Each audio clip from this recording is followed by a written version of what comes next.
Oh, you're here. They were serious.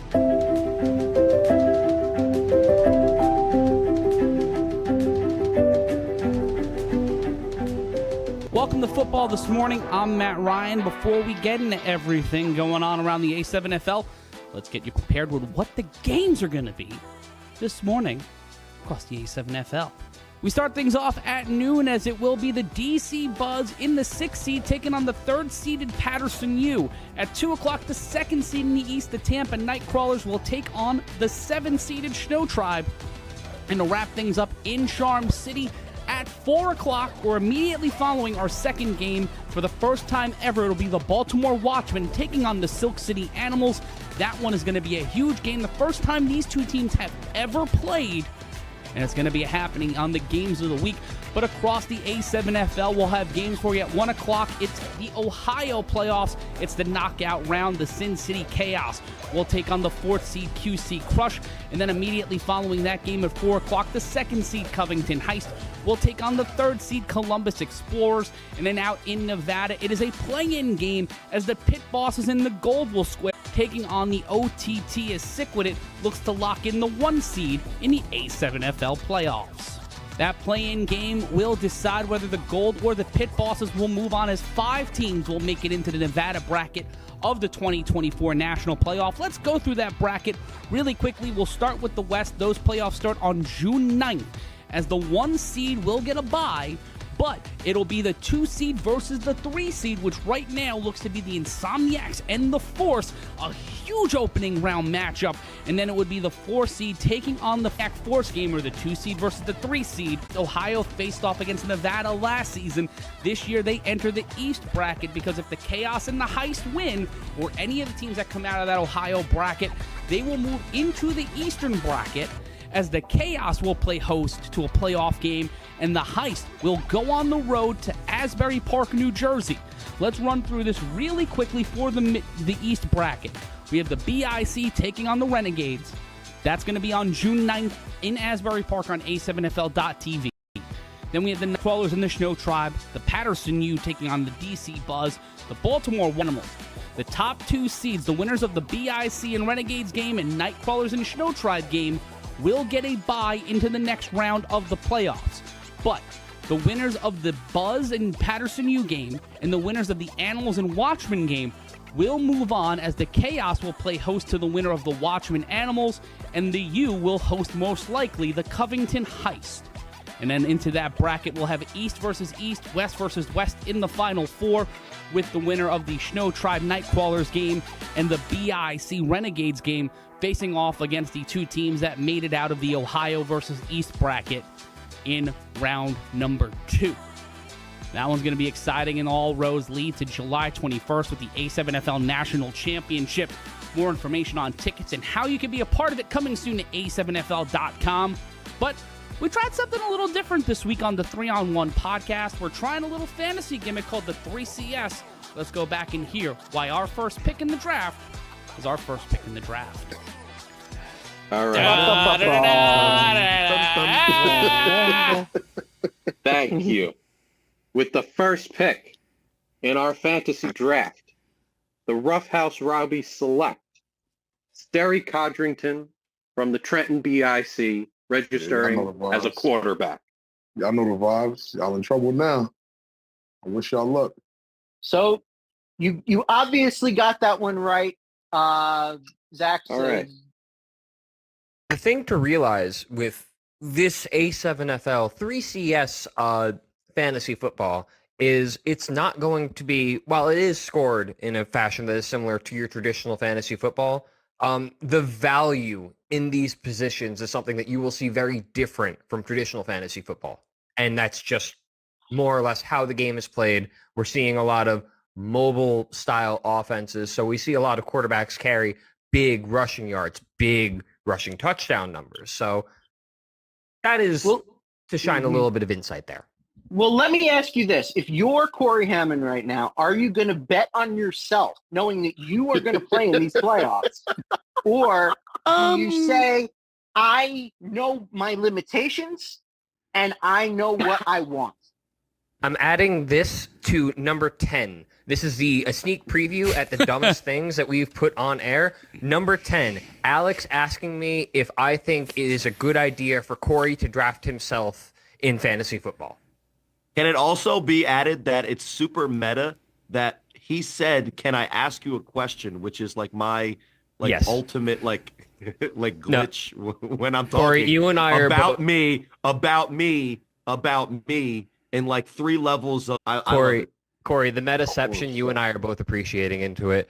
And at this point, Cole, we haven't heard from you in a little bit. Is there any sort of thing that you might want to add? Has the commissioner done anything wrong in the past minute that we should know about? The commissioner hasn't really done anything wrong in the past minute or so. I did just want to specify the difference between the flex and the super flex positions. So the first flex position is just like any other flex. You can be a running back or a wide receiver, but the super flex position, ultra flex position, whatever you want to call it, can also be a quarterback. So if you feel like it, you can double up on a quarterback. And me personally, if Zach wants to have his hot take, I want to have mine. I feel like there is a more than solid case to, if you're going to take a quarterback here. Now, I know the safe pick will be Huff, but if you want to make things real interesting, What would you do? Alternate universe me. Because I think we're on Corey? I think we're on the same page here. And right here on A7FL.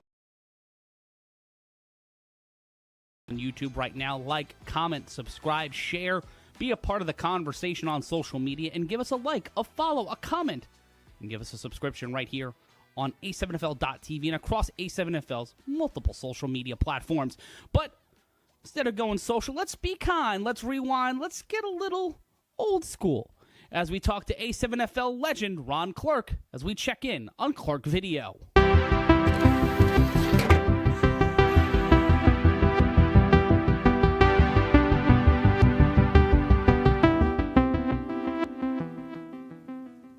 Thank you, Matt. Watchmen vs. Animals really might be the best game of the day.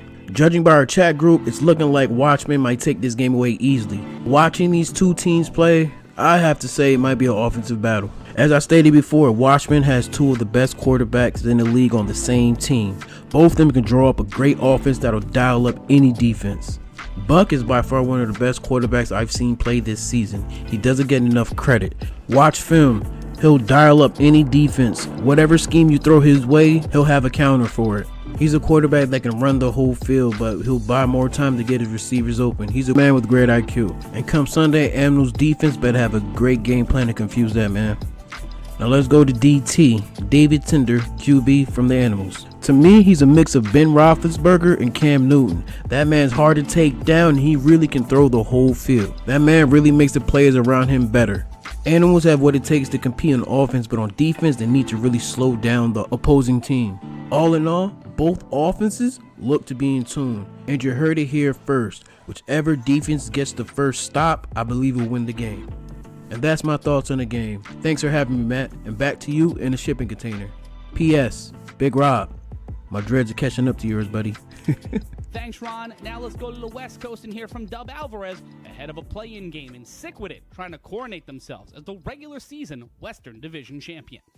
All right, Matt Ryan, and to those of the Northeast and in the Midwest, you fans enjoy the road and the journey that is the playoffs here in the A7FL. But here in Nevada, inside the entertainment capital of the world, there's still some unfinished business and all-important seeding to be determined. At 4 p.m., speaking of seeding for Sick With It, it's very simple. They take care of business against Over the Top. It's an undefeated regular season, but more importantly, the number 1 seed, and most important, a first-round bye. But in the nightcap at 7 p.m., the Gold would love nothing more than to add chaos and get their first win of the season against the Pit Bosses. But for the Pit Bosses, it's a chance for them to be a lock-in at the number 4 seed, and they would get another shot to get 2 wins against OTT in the 4-5 matchup. So, if you can't join us at Matter Academy, do the next best thing. Join myself, join the Asgardian from Asgard, Scott the Viking McCorkle, and Chris Vera from Schoolhouse Rock. But in the meantime, all you guys out there, stay hydrated, drink plenty of water because the heat is on, and it's starting to get a little bit warmer in these parts of the country. In the meantime, let's go back to Matt Ryan. Thanks, Dub. Now let's take a look around the Midwest as we enter the first round of the playoffs, with Columbus looking to shock the world and the QC Crush looking to upset the apple cart. Let's take a look at these games. What's going on, A7FL fans? Chris Schreiber here, the voice of the Midwest, to give you the rundown on the opening round of the A7FL Midwest playoffs. First up is our 1 p.m. game between your number 1 ranked Midwest Division champions, the Sin City Chaos, taking on the number 4 ranked Queen City Crush. The Chaos are looking to continue their reign of dominance in the Midwest by making another run at an A7FL championship, while the Crush are looking to ruin those hopes and dreams by being the first team in the division to slay the top dog and show that they deserved a higher spot in the division playoffs. Then at 4 o'clock, it's our number 2 ranked Covington Heist taking on the number 3 ranked rookies, the Columbus Explorers. The Heist have been playing at a very high level this year and have managed to do so with a bit of an injury bug in recent weeks, but everybody looks healthy and ready to go for the first round of the playoffs. On the other side, the Explorers were exploring condo options in Cancun before going on a bit of a controversial winning streak at the tail end of the season, stringing together a few wins in the last 2 weeks to bump the Indianapolis Octane and secure the number 3 spot. So, will the Explorers do the unthinkable and knock off the Heist in their first season? Or will they get sent back home to load up their backpacks, shout out the Dora the Explorer, by Skylar Hurd's high-powered offense? Join me by tuning in to YouTube at 1 p.m. to check out all the great Midwest playoff action as we kick off the 2024 A7FL playoffs. If you haven't already, like, comment, subscribe, share. Be sure to follow the A7FL in all of our divisions across social media. And for all of us here in the A7FL, I want to say so long, farewell, auf Wiedersehen, goodbye, and we'll see you at Throw Off from Charm City.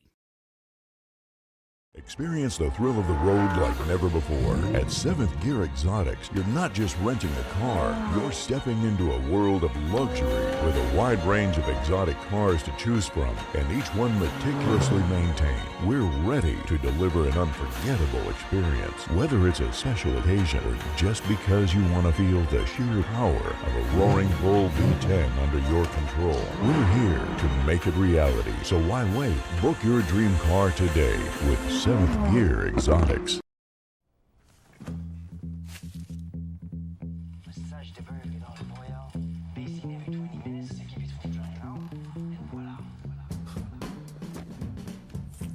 This is gonna taste all right.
Be creative.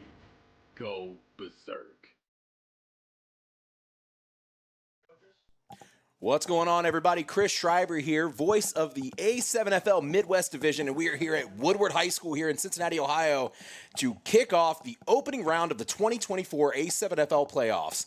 Right now, for this 1 o'clock game, we have got a doozy for y'all. We've got the number 1 ranked Midwest Division champs, the Sin City Chaos, taking on the number 4 ranked Queen City Crush. This should be a fantastic game, and to give you a little bit more insight on the game, we're going to go ahead and throw it down to our sideline reporter, Eric Valentine, who is standing by with Chaos defensive lineman Javi Grace.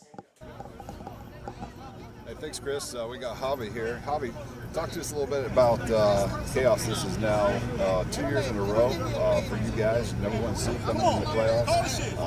What does that mean for your team? It's a great accomplishment for sure, but I mean, we still got unfinished business from last season. The embarrassing loss to the Insomniacs, but I think this team is more hungry than ever. So I think we're more than capable of going as far as we can. So we've talked a lot about in our other pregame shows, postgame shows, interviews that kind of the preparation of the off-season practices, film studies, and so forth.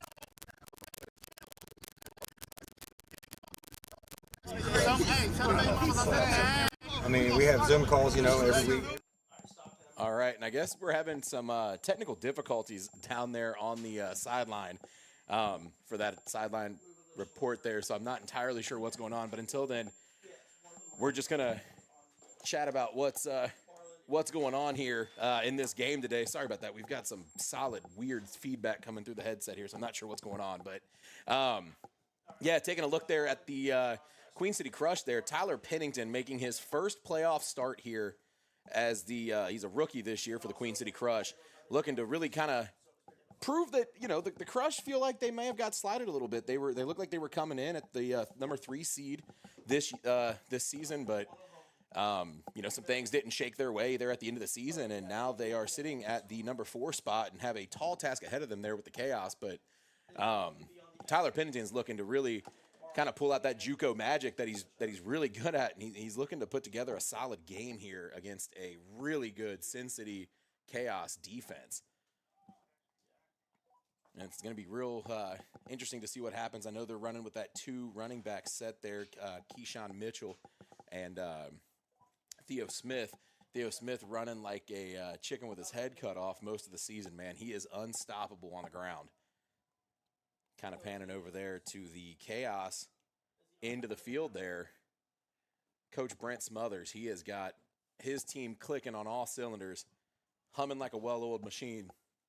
Quarterback Keno Thomas looking to get started fast at the beginning of this game here.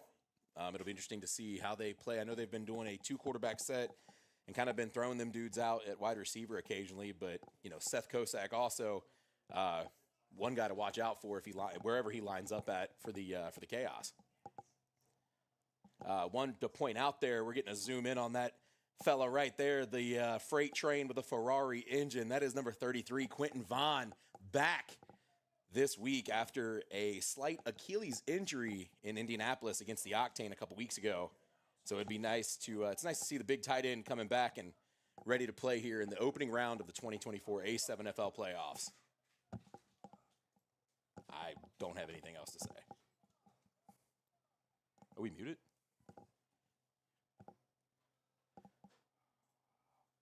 Experience the thrill of the road like never before. At 7th Gear Exotics, you're not just renting a car, you're stepping into a world of luxury with a wide range of exotic cars to choose from, and each one meticulously maintained. We're ready to deliver an unforgettable experience, whether it's a special occasion or just because you want to feel the sheer power of a roaring bull V10 under your control. We're here to make it reality, so why wait? Book your dream car today with 7th Gear Exotics.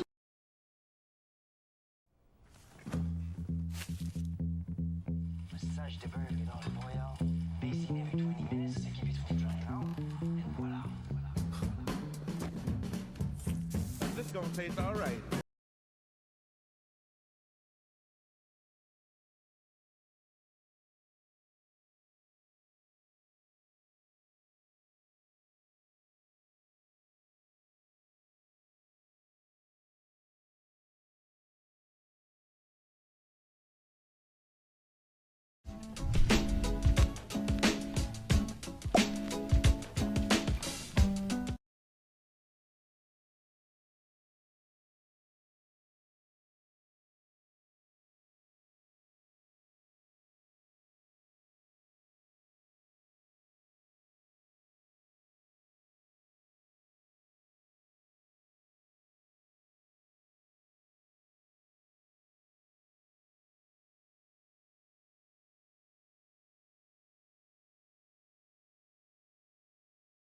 All right, ladies and gentlemen, welcome back to the opening round of the A7FL playoffs here where we are here up in the booth. My name is Chris Schreiber, and we're going to go ahead and try one more time, and hopefully we don't have any technical difficulties. We're going to throw it back down to the field to Eric Valentine on the sideline. Thanks, Chris. Live from the sidelines, getting ready for the kickoff here. We had Chaos, Javier, getting ready to talk to us here from the sidelines as they prepared for the game. I had a chance to talk to him about preparation. What is it like for him as a player? We've talked multiple times as a team, the extra practice, the Zoom calls, the videos that they've done to get him here to be now second year in a row the #1 seed heading into the playoffs. Gave a great, interesting piece about his own study and what it takes for him in his game prep each and every week. As we continue to talk, he had an interesting story about how he became a Chaos player. For him, he's a delivery truck driver for FedEx. Came up here one day with a load, went to drop it off.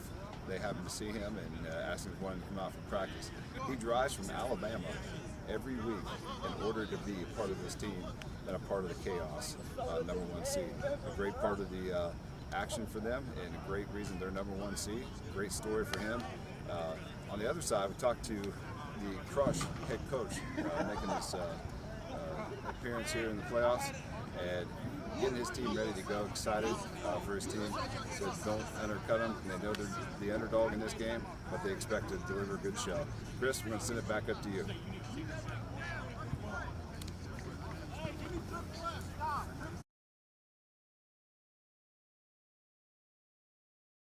Slot is the Queen City Crush taking on the Sin City Chaos. We've got a pretty good slate of games here for you today. Our next game actually at 4 o'clock. So make sure once this game's over, you don't tune away. Make sure you stay tuned right where you're at because we're going to have the #2 Covington Heist taking on the #3 Columbus Explorers. The Explorers are the rookie team in the Midwest playoffs right now. Had a couple, things kind of go their way, really go their way at the end of the season. But unfortunately, they'll be still without quarterback Corey Little after breaking his ankle earlier in the season. So it's kind of been a mismatch of guys kind of coming in and out and playing for the Explorers. But they've been able to put together, a few wins here at the end of the season that kind of pushed them into the playoff spot. So they're looking to be the hopeful and perform a massive upset at 4 o'clock. But Eric Weiler and Skylar Hurd, coaches for the Covington Heist, they've got other plans, I think. It's kind of taking a look here at just what we've got going on the field. Got the referees kind of congregating there. Thank you, sirs, for taking the time out on your Sunday to come out and officiate this great game. As we're here at beautiful Woodward High School here in Cincinnati, Ohio, as we get ready for week 1 of the A7FL playoffs. A couple guys you might want to keep an eye on as well would be over there on the Chaos. It's going to be Tevin Redmond, #1. He usually plays out of his mind when he hits that field for the A7FL. I mean, he is all over the place, scoring touchdowns, making tackles, doing the things he needs to do. Big 3-on-1 return guy as well. Kind of keep on moving down the line here for more guys you want to keep an eye on. Who we tried to interview earlier was number 90, Javi Grace. Javi Grace is an absolute animal, leading the A7FL Midwest Division in sacks. Wow. And we're going to actually speak to Grace out there. No, he's talking about the Queen Town. He's talking about the Queen Town. I got to take that pressure now. It went 2 ways, but okay. I got to take that pressure now. Tails, heads, tails. You the whole team, you the business team, call it. Tails. Tails, be on the carpet, fellas, be on the carpet. Tails! We'll take it. 7-1. Hold on, wait, y'all taking ball? Yeah. Still undefeated. Shit, hey, come on, man. It's all about decision making. But you ain't defeated with coin toss. You just lost. No, I didn't. Y'all want the ball. We want defense. So I'm still undefeated. I appreciate y'all, though. That's how we win it, though. Thank you. Hey, I'm like Floyd Mayweather. Even though I lose, I still win. All right, it looks like with the celebration there by the Chaos, it looks like the Chaos are going to get the ball first. As we got some happy Chaos players, one being number 33, Quentin Vaughn. But yeah, just kind of go through kind of the list here. Running back Seth Chambers, another guy you want to keep an eye on for the Chaos. Jeremy McCombs, Ben Davis, JT Daniels, Warren, Najee Powell. All those guys, definitely dudes you want to keep an eye on there for the Sin City Chaos. Over on the Queen City Crush, number 0, Lavelle Anderson. But we're going to go ahead and take a break.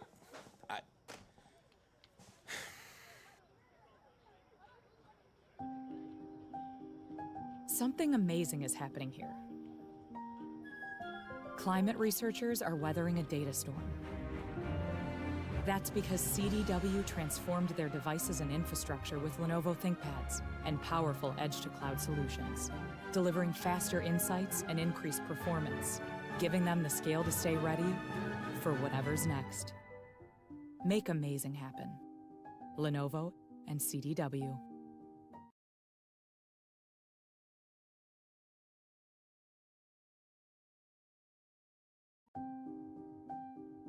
Something amazing is happening here. Climate researchers are weathering a data storm. That's because CDW transformed their devices and infrastructure with Lenovo ThinkPads and powerful edge-to-cloud solutions, delivering faster insights and increased performance, giving them the scale to stay ready for whatever's next. Make amazing happen. Lenovo and CDW. We never just see the numbers. We see the people. Detroit is just changed so much. You can see what it once was. And then I think about what it can be. As an entrepreneur, it's about how I can give them the tools to empower themselves. If we can just all do something small, all the small things will start to amount to something big. That's why we're here, to help make it happen. JP Morgan Chase.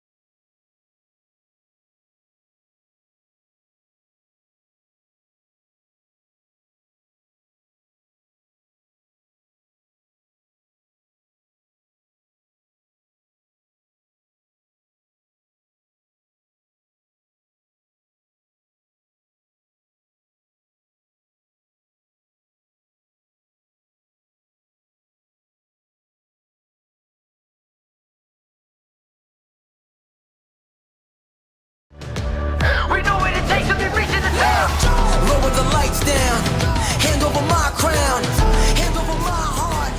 I do this for my town, I do this for my crowd. So turn me up real loud. My time, none of you people can tell me to stop. Turning the track up, I'll never go back down. Hand over my heart, I do this for my town, I do this for my crowd. So turn me up real loud. My time, none of you people can tell me to stop. All right, welcome back here to Woodward High School here in Cincinnati, Ohio, as we are gearing up for this Week 1 A7FL playoff matchup between the Sin City Chaos and the Queen City Crush. The players are out there warming up. We're getting hot up here in the booth. We're getting ready to really kind of get things going, as I just heard an opening whistle here. So I guess we're going to go ahead and get things going. To my right up here in the booth is none other than Eric Valentine, who we just saw on the screen a minute ago doing sideline reporting. Eric, how we doing, man? Weather's not too bad. It's a little cloudy, but not too hot. Great day for football here in Cincinnati. Excited to get this playoff game on the way. Yeah, really excited. I mean, this should be a fun one for sure. Yeah, you're speaking about the weather, man. Yeah, it's a little cloudy. I thought, there was a lot of rain this morning, but it looks like it's pretty much cleared up for the most part today. And we should have relatively dry conditions anyway, other than probably the field still being a little wet. Should make for a fun football game, though. Absolutely. A lot of excitement around these two games today. Starting off here with the Chaos and the Crush.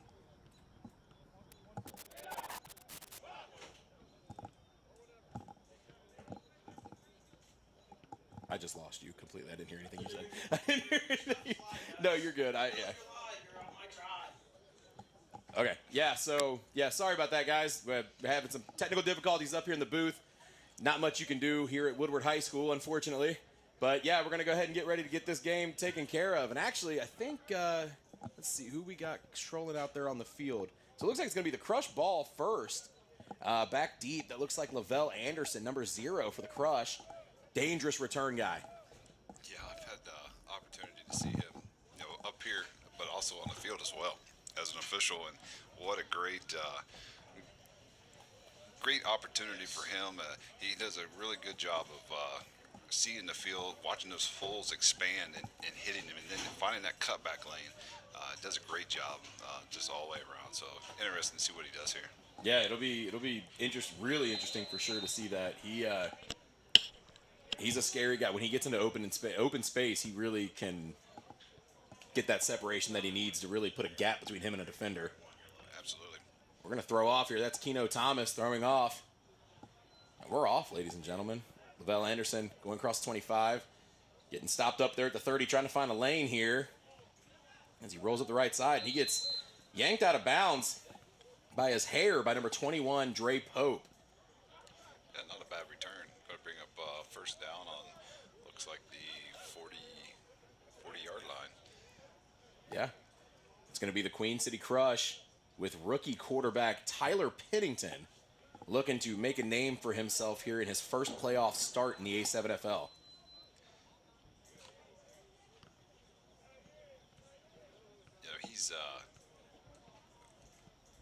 He's had time at quarterback, and yeah, he's played a lot of time and made really good. I don't know if I'd say he's a rookie anymore. Definitely rookie season. Yeah, rookie season. Yeah.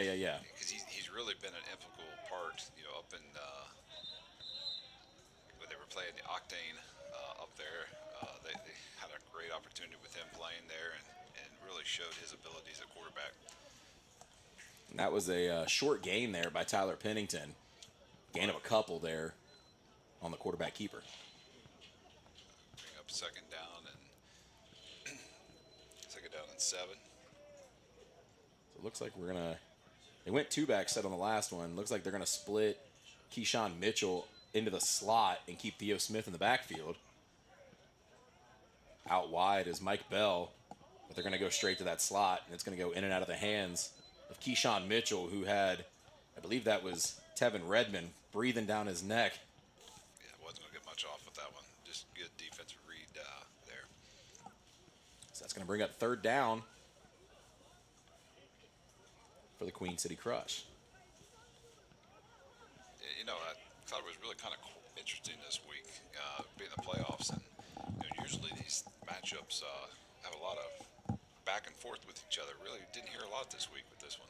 No, I think there's with two teams that have been in the division for a while, I think there's a mutual respect amongst the players. I think some of the players have kind of swapped back and forth here, but it's a big first down pickup there by Adrian Solomon. Keep those chains moving and keep your offense alive there. Yeah, so it's going to bring up first and 10 on the Chaos first or 47-yard line. We're going to put Theo Smith there next to Tyler Pennington. Pennington's going to drop back, scan the field, unload down the field, looking for Mike Bell, but that is picked off by Dre Pope.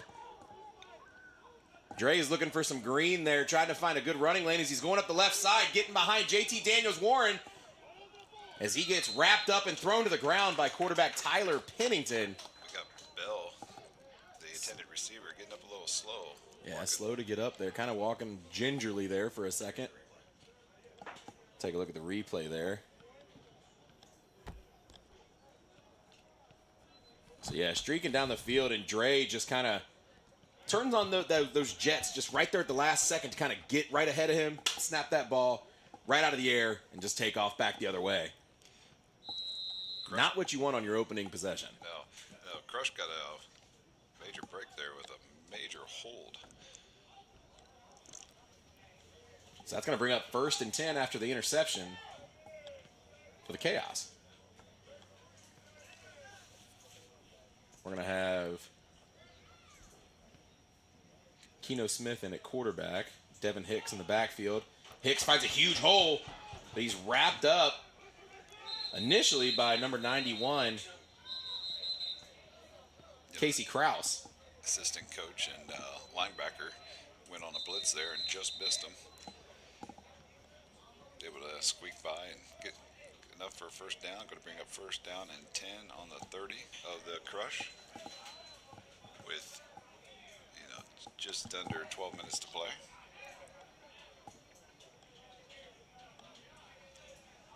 They're going to go Devin Hicks in the backfield again with Keno Thomas. Out wide, you're going to have Tyree Bolden to the top of your screen. At the bottom of your screen is Najee Powell. You can't forget about number 33, Quentin Vaughn there. That's going to be a quarterback keeper for Keno Thomas. Tries to throw Adrian Solomon off of him, but he's wrapped up, kind of pushed out of bounds there at the 10-yard line. Got some muscle flexing out there. Yeah. What every line coach loves to see is that pancake block by number 41 of the Chaos. Get down the field for a nice 8-yard pancake. 41, Jeremy McCombs on that pancake block. Start calling him IHOP for the rest of the day. He's a player that you're going to hear a lot of, and been an impact player all season long for the Chaos. He's a big dude. That is a big guy, and he's going to put his hands on you. No, one thing I really like about him is personality.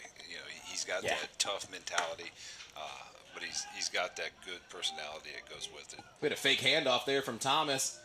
Thomas going up over the top to Devin Hicks, and Devin Hicks just casually strolls into the end zone.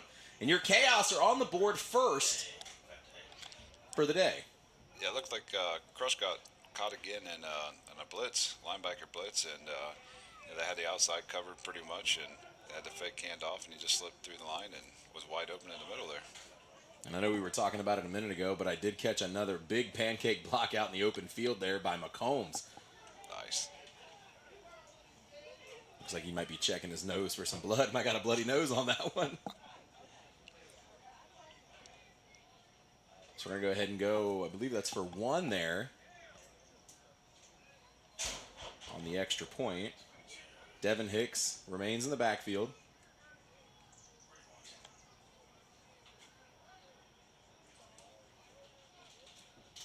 Fakes the handoff to Hicks, drops back, scans the field. Throws sidearm, but that's intercepted by number 0, Lavelle Anderson. That was great coverage up front. It was. Jumped the route real well on that one.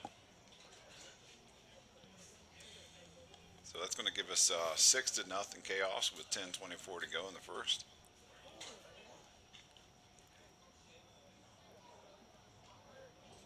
And overall, I mean, that was, you can't really say anything about, whether or not that was a busted route or anything like that. I think Lavelle Anderson legitimately just made a really good defensive play there. Just jumped the route. He was in the area, but just as soon as the ball came out of Keno's hands, I mean, he immediately made a play on the ball and was able to come down with it. Absolutely. Let's take a look at that sideline there for the Crush. Number 24, Ryan Walriven, vertical for the first time in a long time. Trying to make that speedy recovery there after breaking his ankle a few weeks ago right here at Woodward High School. Yeah, what a unfortunate situation, but really good, and glad to see him back roaming the sidelines without the scooter. And he was up here in the box before the game and seemed to be in pretty good spirits. So yeah, really good to see him out there.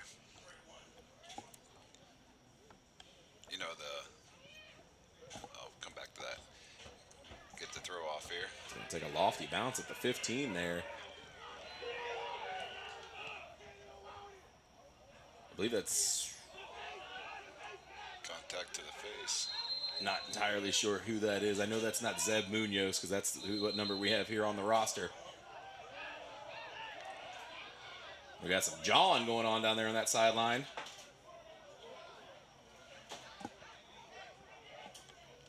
Yeah, definitely got some good spirit going here. Getting excited a little early.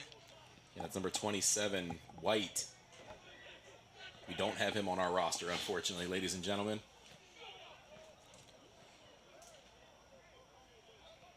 Tackle made by Keno Thomas, though. Got the quarterback getting in there, kind of getting dirty. So Yeah, so my understanding with him, and I kind of overheard the conversation in the parking lot a little bit. He'd been practicing with the team all season long and just had some schedule conflicts. So this is his first appearance on the game day today. So interesting to see him out here today and see what he can do. yeah, wish I would have got a first name on him when I checked in pregame with the Crush, but yeah, don't have him on a roster. It's a handoff there to Theo Smith, wrapped up by number 0, Ben Kershaw. You know, we've heard Brett up here, the head coach for the Chaos, talk multiple times. We've heard some players talk about it as well. We just talked about it in the pregame show on the sideline, film study. So far, with 10-15 to go in the first, not a lot for the Crush to, get loose on. Chaos just seems to be setting on everything that they try to throw at him here. Yeah, I mean, I know for a fact, I know that the Chaos really, they do a lot of film study. Just from talking to some of the players pregame and just different things. I mean, those guys really put in some serious man hours doing the extra work. A stoppage on the field. We're going to take a timeout from the Crush. That's going to send us into a media timeout. All right. We'll be right back. Yes, sir. Road like never before. At 7th Gear Exotics, you're not just renting a car, you're stepping into a world of luxury with a wide range of exotic cars to choose from, and each one meticulously maintained. We're ready to deliver an unforgettable experience, whether it's a special occasion or just because you want to feel the sheer power of a roaring bull V10 under your control. We're here to make it reality, so why wait? Book your dream car today with 7th Gear Exotics.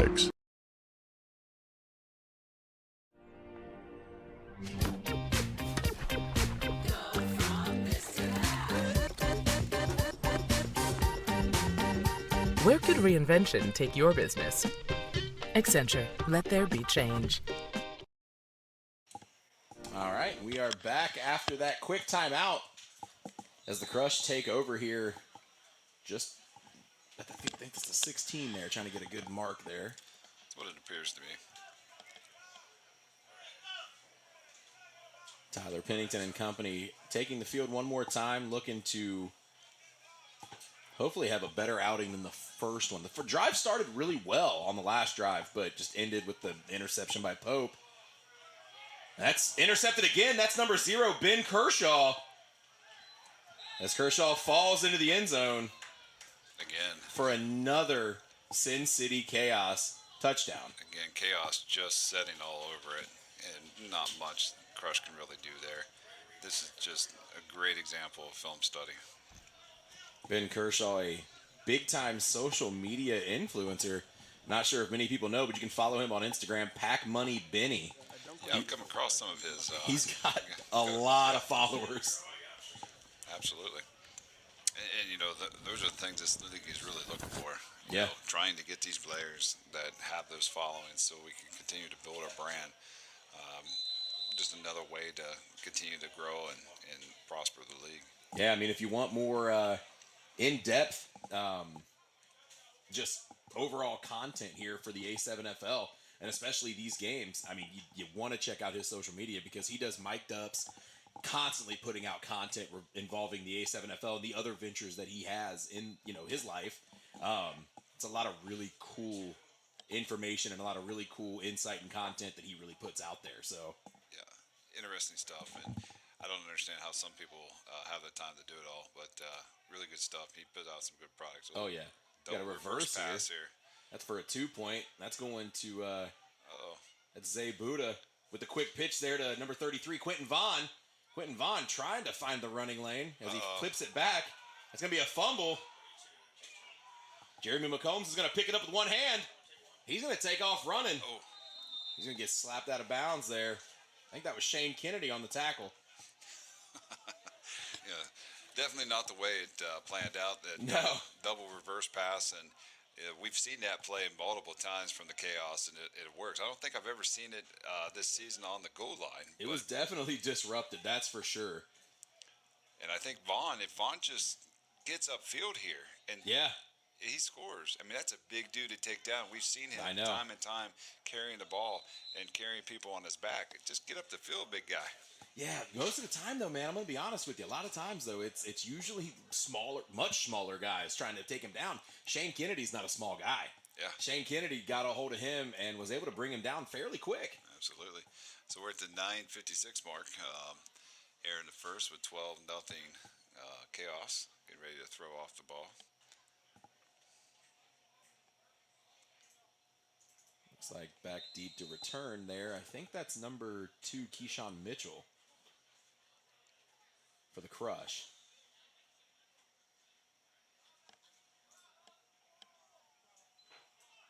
That is Keyshawn Mitchell.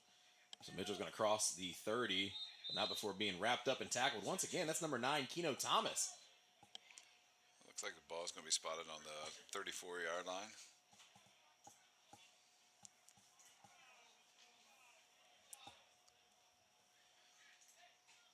So let's see what is going. It looks like we've got a quarterback change here. Number 3, Dale Hathaway stepping in. Let's see if the quarterback change can make a little bit of a difference here. Maybe trying to give Pennington, maybe a breather there so he's a little bit less rattled after throwing 2 picks and one of them being for a touchdown. Yeah, I think a good move. We've seen Dale definitely show what he's got multiple times back there last year, this year. Dale is the definition of a gritty football player. I mean, he's not afraid to really get after it. He's going to go ahead and make Javi Grace miss. Oh, smart move, throwing it away. Yeah. Dale was wide open in the vicinity. Just a little too much on that ball, though. Yeah, a little overthrow there on Mike Bell for sure. Dale really wasn't set. Couldn't plant that feet and get the ball off like he'd like to, and just happened to overthrow it. So second down. They actually spotted the ball on the 35. So second down and 10 on the 35.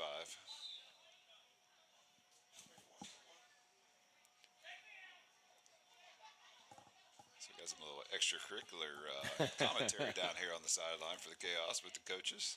Not sure who the one coach is, but the other one's Robert Mingy. They're just having a back and forth. Looks like it's all in good fun.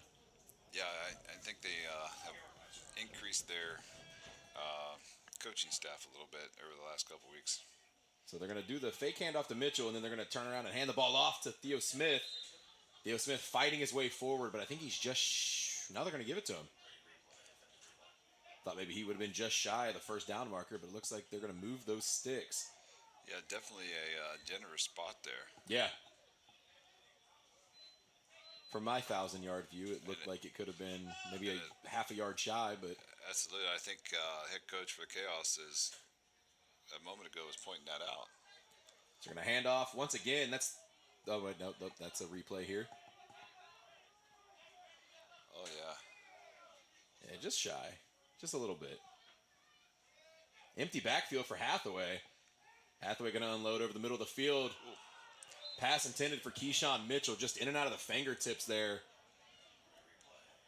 You know what? We can sit up here, we could pick and choose plays to come at, whether it's short or not. Officials made a bad call. But we've got a thing in this league. We've got to get 4 officials on the field. Yeah. It is a major safety issue. It definitely needs advocated. We've had conversations about it for next season. That's a great reason right there. You got one guy on the sideline trying to spot a ball, and he may not have the right angle. He may be looking through what we call as officials' back and shoulders and elbows, and so definitely missed a spot there. That's unfortunate, but when you got 3 officials out there, you're going to miss stuff. Going to be a handoff to Theo Smith with the extra push there from Hathaway, but he's just runs into a brick wall there with Javi Grace and Tevin Redmond. Nowhere to go at all on the line of scrimmage. To bring up second down. 13, it looks like. Third down, sorry.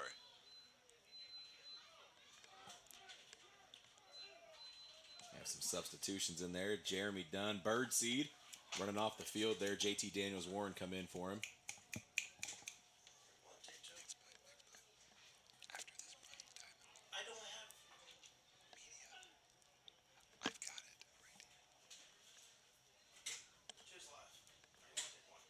So we're going to go empty backfield again here for Dale Hathaway.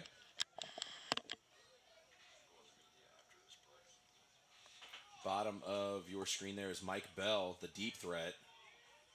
He's looking for Mike Bell, but it's just a kind of a duck throw there and an overthrow for Bell.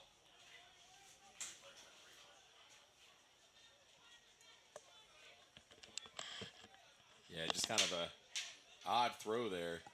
All right, we're going to head to media timeout. We'll be right back.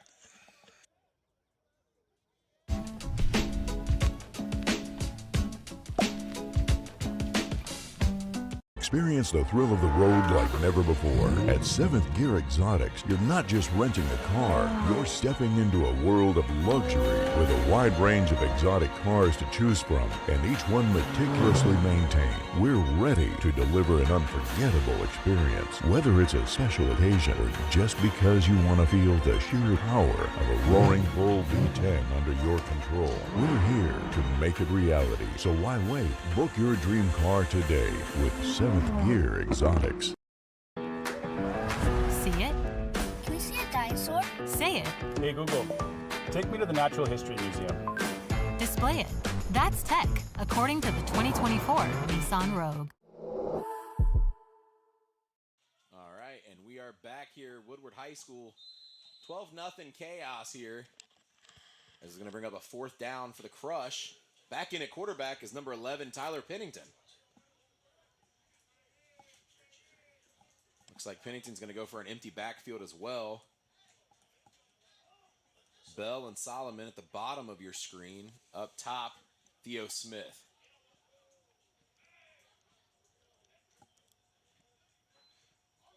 Pennington with the throw, and that is another interception by Dre Pope, and this one's going to go all the way to the house. Pick 6, Drizzy Dre Pope. Yeah, so you throw a ball in coverage like that, they're just setting back in. Yeah, this is cover 2 coverage there.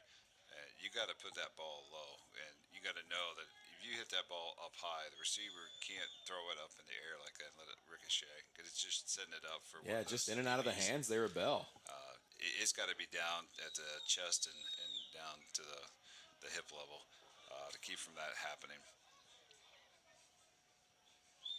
Yeah, unfortunately, there were 3 Chaos defenders immediately behind him after the bounced incompletion, and it, unfortunately did not fare well for the Crush as Dre Pope takes it all the way to the house for 6. And the play just developed really slow, so it allowed for the DBs to get back into that cover 2, and then that allowed for that safety to carry over.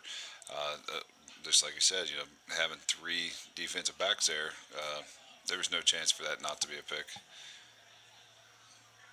So we're going to go a wild setup here. You've got quads to your left, empty backfield for Keno Thomas, 2 linemen. It's going to be Zay Buddha, Devin Hicks, Quentin Vaughn, and Najee Powell all out to the left. We're going to put Shane Kennedy on skates there. As Tevin Redmond looks for a block, tries not to step out of bounds, squeaks his way right there into the corner of the end zone to pick up what I believe was a 2-point conversion, wasn't it? On the 10-yard line? It was a 2. Okay. Yep. So that's going to take us to a 20-0 with 5:18 to go in the first quarter. Yeah, I mean, the Chaos are doing everything right now. I mean, it's insane. I mean, it really is. Yeah. And really just a bad day for Tyler Pennington. I mean, you almost feel bad for him. I mean, it's just, I haven't seen a game where he's played this rough. I don't know if there's something going on or what, but yeah, I mean, it'd be nice to see him kind of start to pick up the pace here a little bit. Well, let's be honest. They're playing the number 1 seed. Yeah. And arguably the number 1 team in the league today here. And, they faced them already twice. Yeah. And they know what they expect. They know they're going to be sitting there. Chaos, a great job of scouting through film and playing and scouting. So they know the players. They know the tendencies. I think with the format of the playoffs, what we have coming next week, with the Northeast team coming in here to play the Chaos potentially with a win today. It'd be interesting to see two teams that haven't played each other. Oh, yeah. I believe that's James Fields Jr. on the tackle there. Lavelle Anderson almost had a decent return there, but drove back a couple yards there. So we're going to probably get the ball right around the 24, 25-yard line. Yeah, I think so. They made it all the way to the 30, but then started to run backwards there. And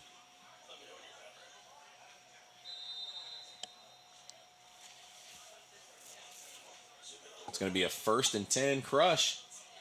Still in at quarterback, Tyler Pennington.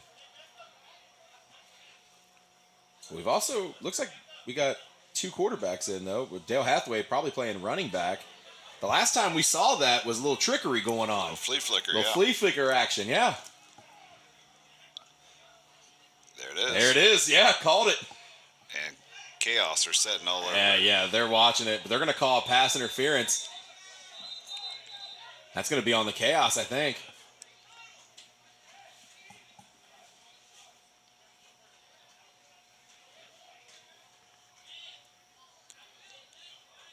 See what the call is here on the field. I believe it's going to be pass interference on the Chaos. It's going to be a spot foul. Yep. Yeah, we called it a mile away, though. Good blitz pickup, though, by Dale Hathaway to pick up on Javi Grace. He wasn't going to shy away from that at all. No. So that's going to be a 1st down and 10 from the 50.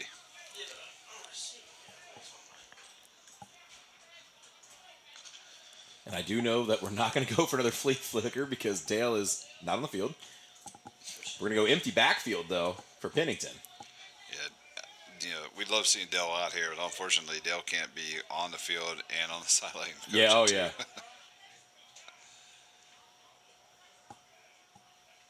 Kershaw showing blitz as he's coming unblocked.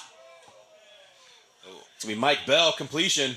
Chaos sitting back in some deep coverage. And just an unfortunate mishap with the footing and able for the Chaos to make a catch and get a 1st down out of it. So it's going to bring up 1st and 10 from the 35. And Dre Pope even slipped and fell there for a minute, was still able to get up and recover, making the tackle along with Tevin Redmond and Khalil Thomas.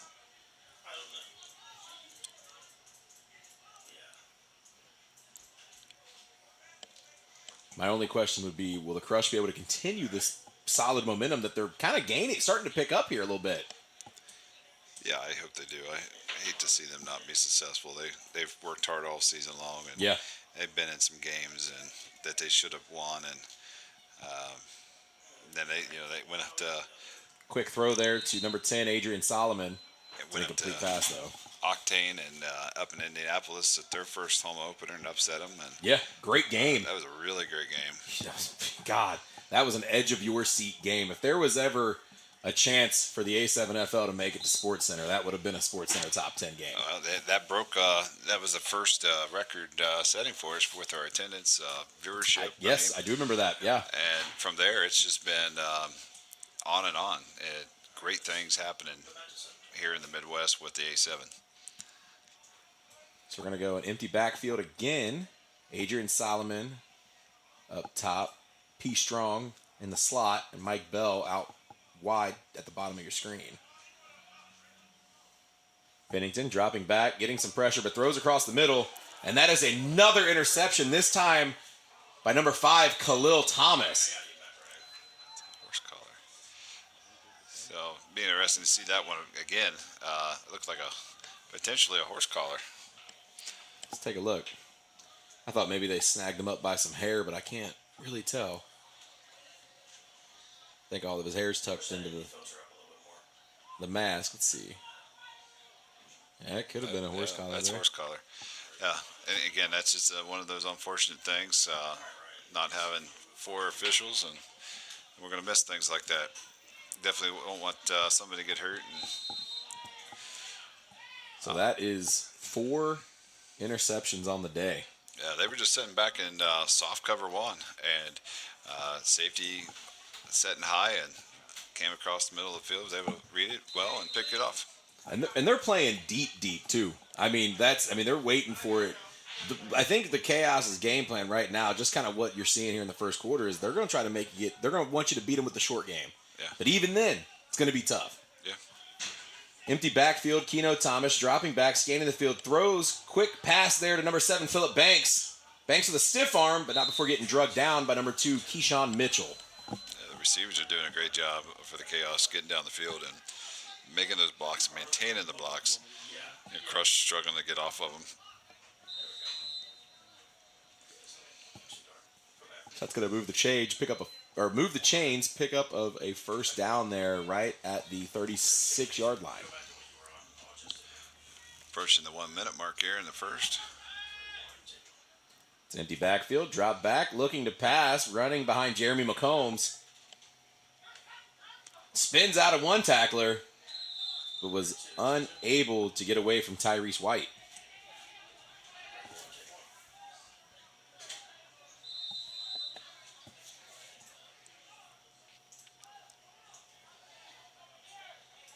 Oh, no, that was not Tyrese White. That is my apology. That was Raymond Quo, the former Bearcat rugby player. Another empty backfield. Nobody said. Looks like we're going to get a timeout by the Crush here at the last second. Yep. I think they saw something and got a little nervous there, wanted to get things corrected. I think the Chaos might be happy for that, because if they didn't have anybody set, that could have been a... Let's see what we got going on down here. We got a lot of players congregating around some refs right now for the Crush.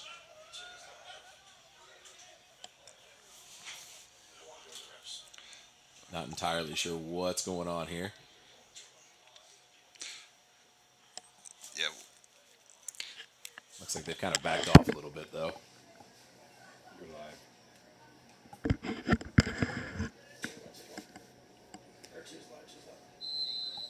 There is that Chaos offense that is just clicking on all cylinders right now.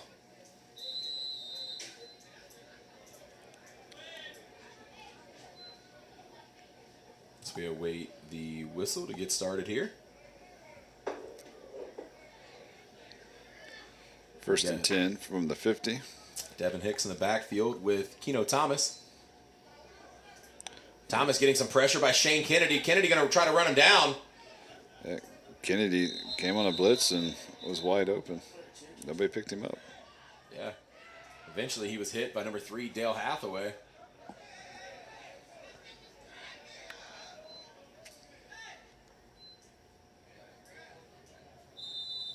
Looks like we're going to... Got some nice friendly conversation. That's going to take us to the end of the first quarter. We're going to get some feedback from our sponsors, and we'll be right back from you. All right.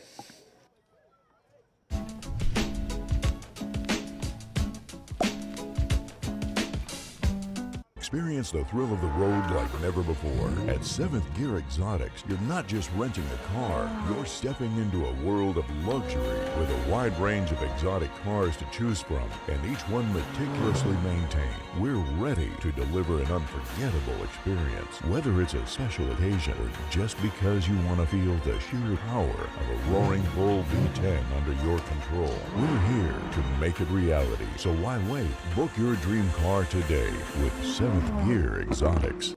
See it? Can we see a dinosaur? Say it. Hey Google, take me to the Natural History Museum. Display it. That's tech, according to the 2024 Nissan Rogue.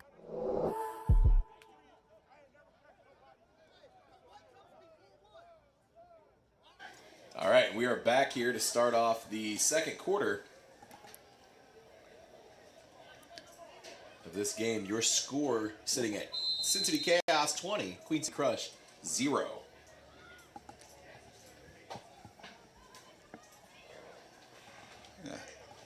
Got a lot of young kids today. I think we did a promo for a group today. Got young kids out here enjoying the game. Football players, maybe? It's nice to see the youth out here. Quick pass to Zay Buddha. Zay Buddha doing his best shake and bake impression, trying to make some guys miss. Eventually ran out of bounds there by number 10, Adrian Solomon. Yeah, number 85 gets away with another hold.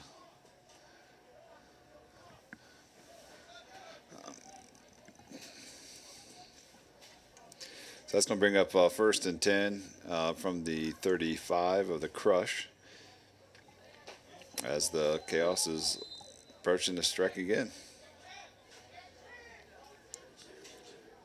They got the big man in the backfield now, Quentin Vaughn with Keno Thomas.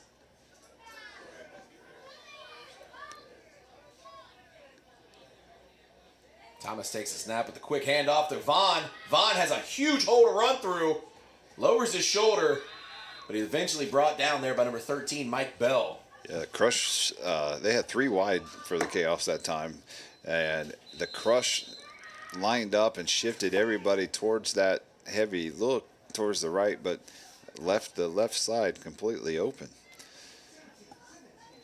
So 1st down from the 18-yard line. Yeah, empty backfield for Thomas. Kind of the same look we had just a moment ago. I think Vaughn might be eligible.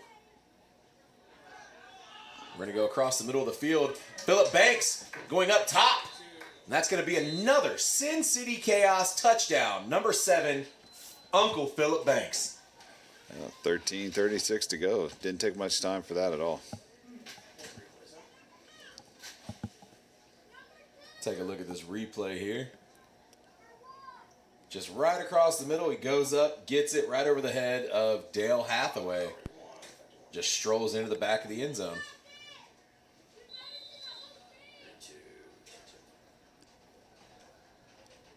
It looks like we're going to go ahead and go for 2 here.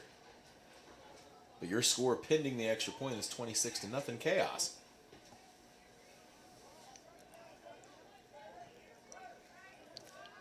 And they're up a sizable lead here. Let's see. This is when they usually start doing the fun stuff on extra points. We saw a quads left earlier with linemen. Let's see what we got here. However, that was unsuccessful. So I mean, who knows? They might try to go back. Looks like they're going back to regular. Thomas with an empty backfield, getting some pressure there. Yeah, going to be a block in the back by the Chaos. It's an incomplete pass. They're going Pass to call looked like it was intended for Ben Kershaw. They're going to call holding instead.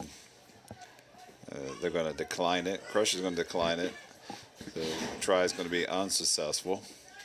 It's going to keep 26-0 for the Chaos as we approach the throw off here. Sun's starting to come out a little bit. Yeah.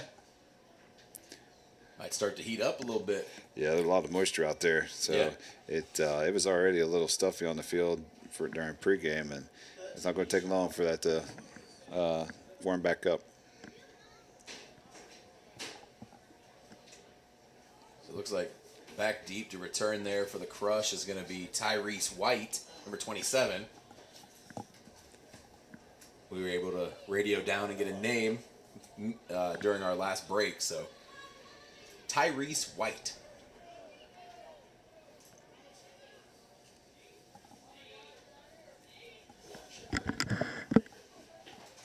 Guys, we got to go.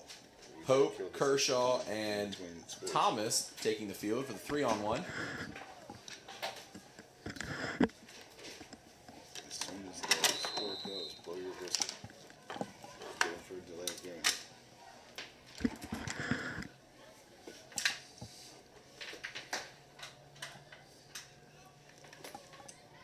And the throw is off as White catches that ball. Trying to find a lane here, but he's going to try. He's going to eventually get ran down. Might slip out of a tackle there by Ben Kershaw. Throws a stiff arm to Keno Thomas, but Keno Thomas said, "Not today, brother. We're going to take you down." So he did that same stiff arm to the face earlier when we had the scuffle. Yeah. This one they got. Definitely was a missed call earlier. This one he's not going to get away with. And in this league, you're no hands to the face because we have no protection over the face. I think the stiff arms have to be within the chest area. You're right. Yeah, that's just in our rule book. Illegal use of the hands, and that's textbook. So that's going to back. That's going to put the ball 1st and 10 on the 25.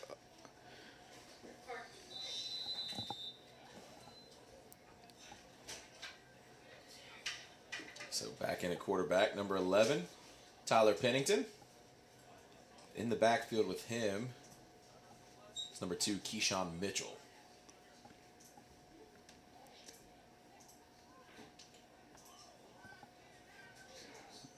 Looks like Chaos is going to go with 3 high. Mitchell with the quick pass to P. Strong. P. Strong just in and out of his hands there. Real low pass, though. 2nd and 10. Clock's running.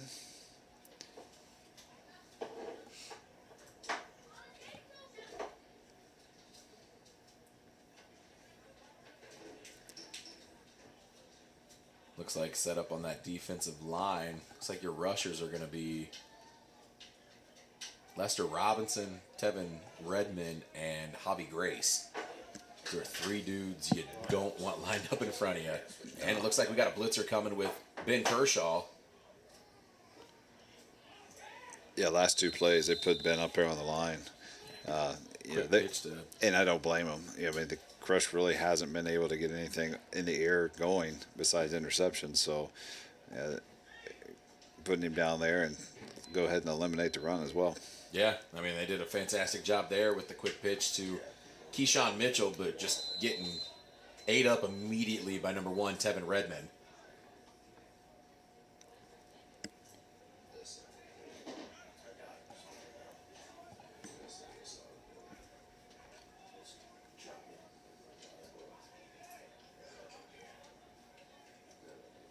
It's going to be up 3rd, about 13.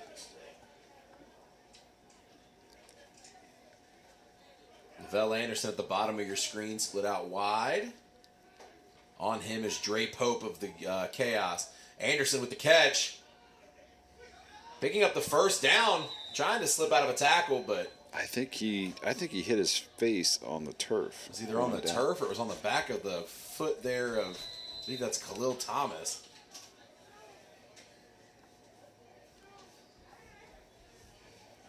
Getting up kind of bang, bang real quick, but I think it looked like he had a mouthpiece in too, so that's a plus. Yeah. So that's good enough for a first down. Yeah, it was. It was on the turf there. Yeah, just unfortunate accidental contact there. Turf monster will get you every single time. That's running, the one player you can't juke out. He's running over here with busted nose. Going to get it checked out by the trainer. Chaos is going to stay in that same defensive package. Empty backfield for Pennington and the Crush. Pennington dropping back, getting some pressure from Redmond. And that's an overthrown pass there for number 6, P. Strong. 2nd down. As the clock continues to roll.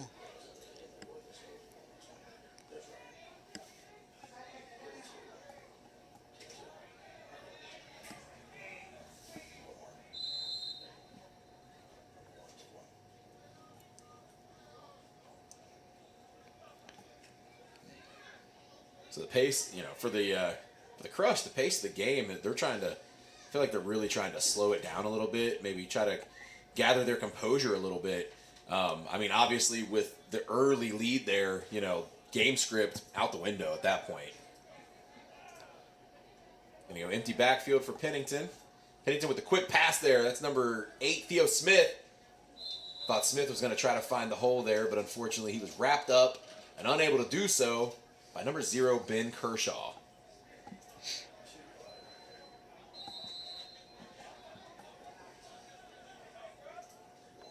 It's going to bring up 3rd and about 4. 3, 4, somewhere in there. Yeah, looks like 3. Hopefully we can get some movement here and Crush can get something accomplished here before we get to halftime. They're going to go empty backfield again with Tyler Pennington. Pennington dropping back, scanning the field, getting some pressure, rolls to his right. Oh, nice first down. Sticks his hand out, picks up the first down. Now that was a kind of sneaky move there. We had Chaos. They brought up most of the defense showing blitz, and then they dropped them back into coverage. So taking that pass opportunity away from him. Going to bring up first down. Media after this play.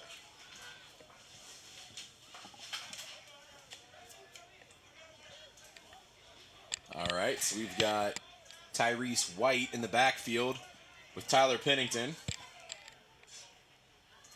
Pennington with the handoff to White. White made one man miss, tries to reverse field there. They're going to blow him dead. His feet stopped, and that was Tevin Redmond, I believe, in on that tackle there. That's going to bring up second down, and that's going to bring up our media timeout here in Cincinnati. We'll be right back as we kick it to our sponsors.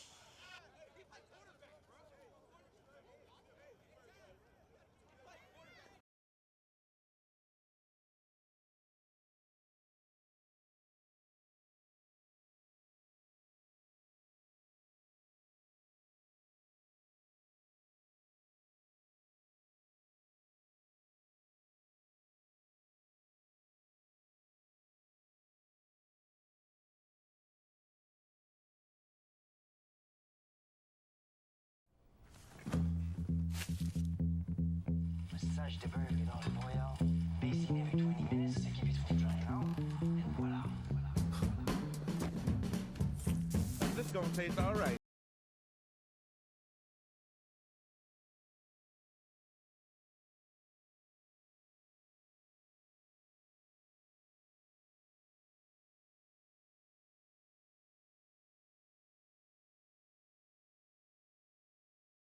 All right, we are back here at Woodward High School as we get ready for this second down attempt here for the Queen City Crush. Your score with about 7:45 left. Chaos 26, Crush 0. It's been all chaos all day today. But the Crush are trying to move the ball here a little bit. Empty backfield for Pennington. Pennington with a quick pass there to Keyshawn Mitchell. Mitchell's going to get some green, and he looks like he's got a little bit of daylight. And he finds the end zone. That is number 2, running back for the Crush, Keyshawn Mitchell. So we talked about it. All the series leading up to this, the last 2, they've been setting back into soft coverage and sending multiple players up, leaving that middle of the field open. So the Crush read it right. They sent that guy on a slant, and he was able to make a big play for a touchdown, finally get some points on the board. Yeah, he's just running down this field there. I thought for sure he was going to stop and maybe try to make a move. If he would have, he would have got caught fast. Yeah. But he was able to keep running forward, find his way into the end zone, and get the Crush on the board for the first time today. 7:36 left here in the second quarter. Looks like they're going to go for the 2-point conversion as well. In with Tyler Pennington is number 3, Dale Hathaway. Oh, could we see it again? Yeah, could we see a flea flicker for an extra point? Let's take a look. No, Hathaway going to roll back. Halfback pass to him. Yeah. And just a little too much coverage there by Kershaw all over Pennington, but they were kind of setting that almost into a halfback pass screen. Trying to do his best Joe Mixon in the Super Bowl impression. Unfortunately, wasn't able to pull out with the score there. So I like the idea. Yeah. I'm not sure I'd do it on goal line, but I do like the idea. All in all, though, that's going to bring your score to 26-6 after the Crush score there. And now we get to see a 3-on-1 attempt here by the Chaos for the first time today. And back deep to return is none other than number 1, Tevin Redmond.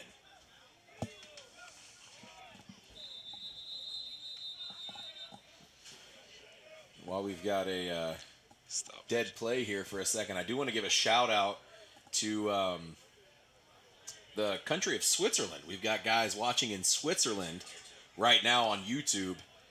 Been tuning in the past couple weeks. I recognize the name on the live chat. So definitely want to give a shout out to the country of Switzerland. Thanks so much for all your support of the Midwest and A7FL as a whole.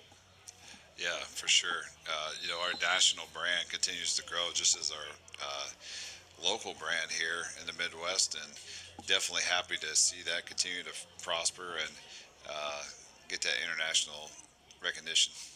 That's going to go in and out of the hands of Redmond there. Redmond picks the ball back up. He's going to get wrapped up around the ankles there by Raymond Quo. And then to finish him off is going to be number 3, Dale Hathaway. Yeah, with maybe we'll get a team heading out that way one of these days for a Switzerland matchup out there, and just like the NFL and some of these other leagues do, that'd be really cool to see. We talked about that, me and Evan, on the last broadcast there in Indianapolis.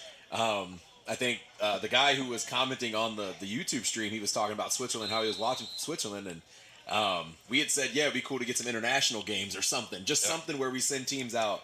It'd be really cool to do, especially if the fan base is solid out there. Absolutely. They got somebody over there who wants to organize it and help promote it. We'll make it happen. We're not afraid to get our teams out there and travel and bring the product to the backyard. I'm going to call the game in English so I can get some chocolate. Okay. It's going to be a handoff there to Devin Hicks. Hicks took a big hit there for a second. Still on his feet, though. Looks like enough for a first down. Yeah. Be an 11-yard gain. Depends on where they spot it. Yep, be a pickup there. It's going to be a 1st and 10 on the 45-yard line. Oh, they're going to go 1st and 10 on the 46-yard line.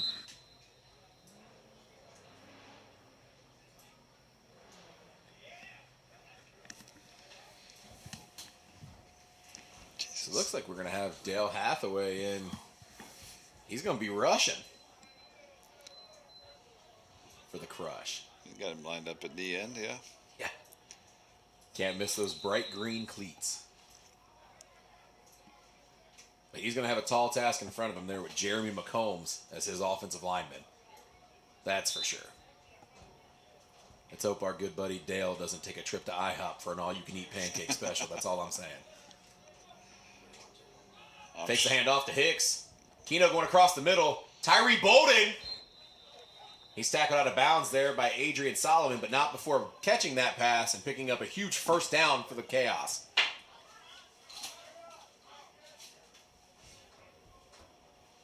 We got a late flag here. Yeah. Let's see what we got. Maybe some jawing after the play.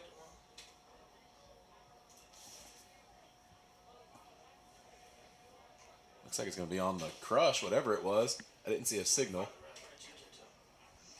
I didn't either.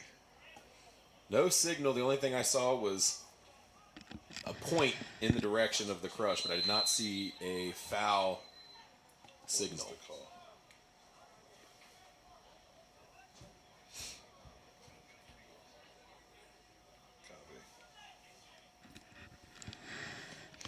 So we're going to have a equipment penalty violation on the crush. Guy loses jersey or something? No mouthpiece. Is what they're reporting. No mouth? He didn't have a mouthpiece in? That's what they're saying. Interesting. So usually that we give a warning for that and send the guy off, and then the second one we're going to get. Oh, that was going to be a quick pass by Thomas there, but that was swatted down. I believe that was Shane Kennedy. Big number 90 for the crush.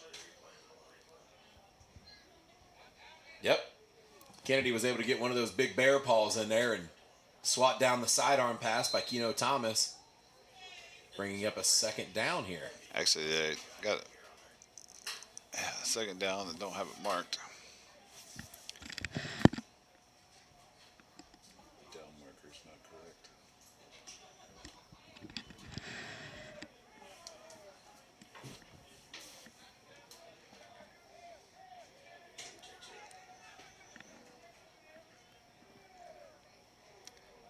Chaos 3 wide to the right. Backfield is Quentin Vaughn. Maybe need a little extra beef in the backfield. Keno Thomas was fighting for his life there, but he finds a huge opening. That's going to come back, though.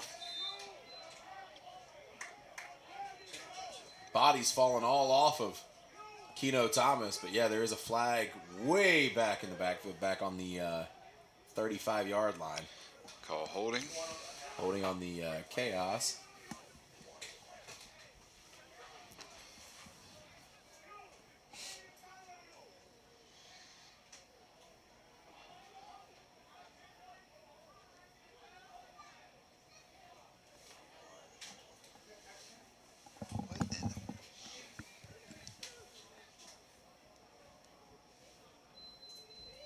So we're going to have a second and very long here.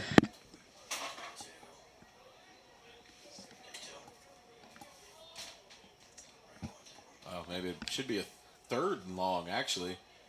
Our down and distance marker is all messed up on the field right now.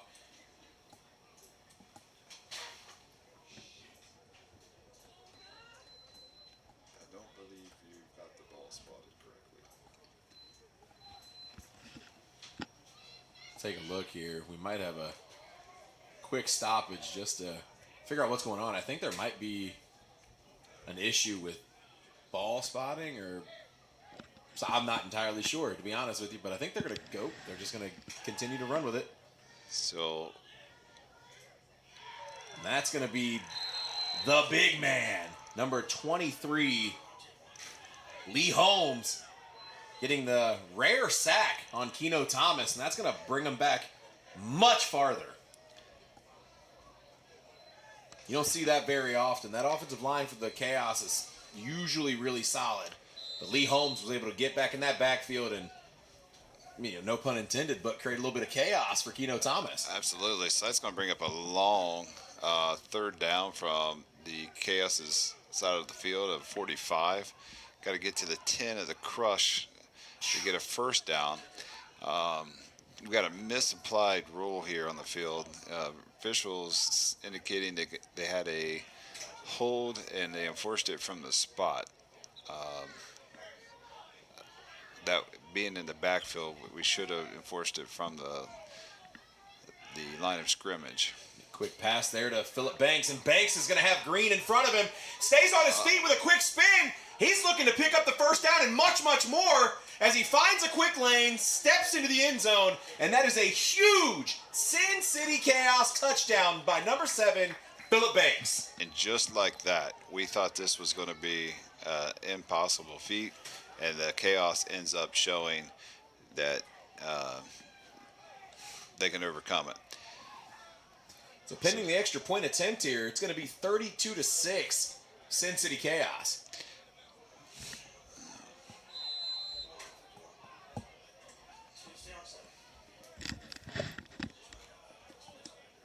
Line them up quickly after the score here. We're going to do the throw off, and then we'll go to the 2-minute warning. So looks like they're going to go for 2 points here. Ball spotted at the 10-yard line.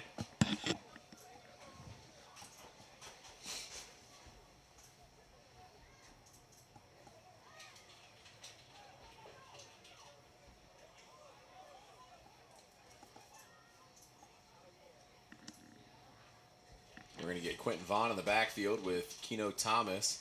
So it looks like they shifted and went from the 10 to the 5-yard line. So they're going to go for a 1 extra point. Yeah. So there must have been an official mistake because we're going to reset the game clock. That's a handoff to Vaughn. The big man barrels his way forward, but unable to pick up the extra point. It looks like we're going to get throw off in, and then we'll head to our 2-minute warning. Yeah, 2:05 left here. Your score 32-6. All Sin City Chaos. What an amazing play, though, by Banks on that touchdown. I mean, that was... Chop the clock. Chop the clock. Insane. I mean, to have the impossible, what looked like the impossible, and just go the entire distance to pick up that touchdown is incredible. What a great play there by Banks. So as we get ready for this 3-on-1 here before the 2-minute warning, back deep to return for the Crush is number 0, Lavelle Anderson.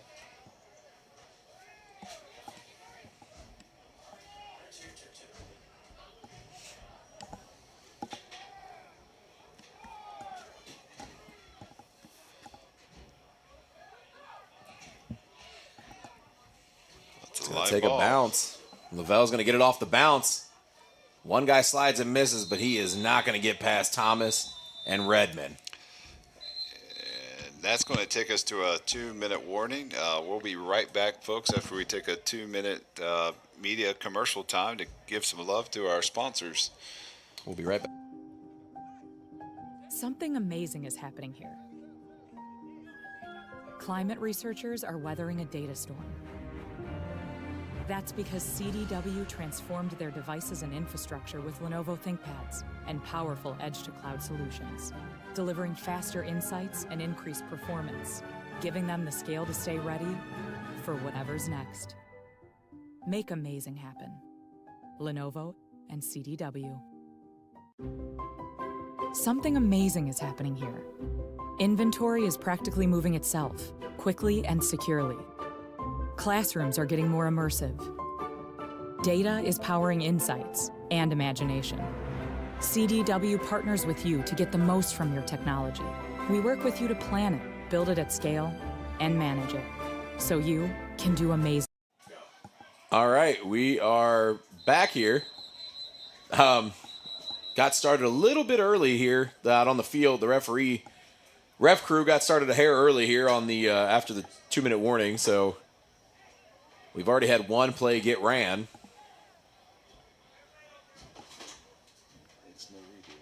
Let's see what we got going on here. Got some referees.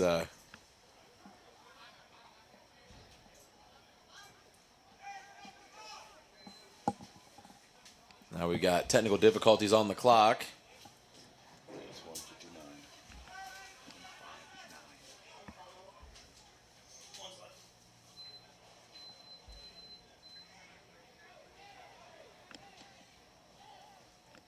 It's where we're going to go.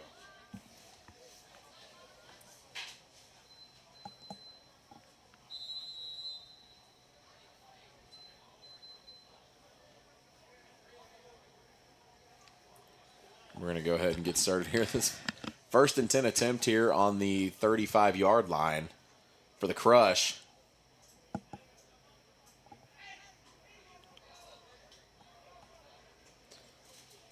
In the backfield with Pennington is number 8, Theo Smith.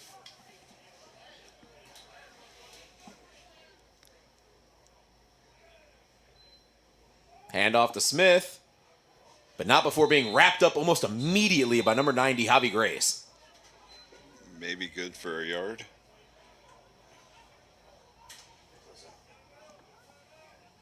Looks like we have a timeout on the Chaos. All right. And we're going to go ahead and throw to a timeout up here in the booth as well. We'll be right back.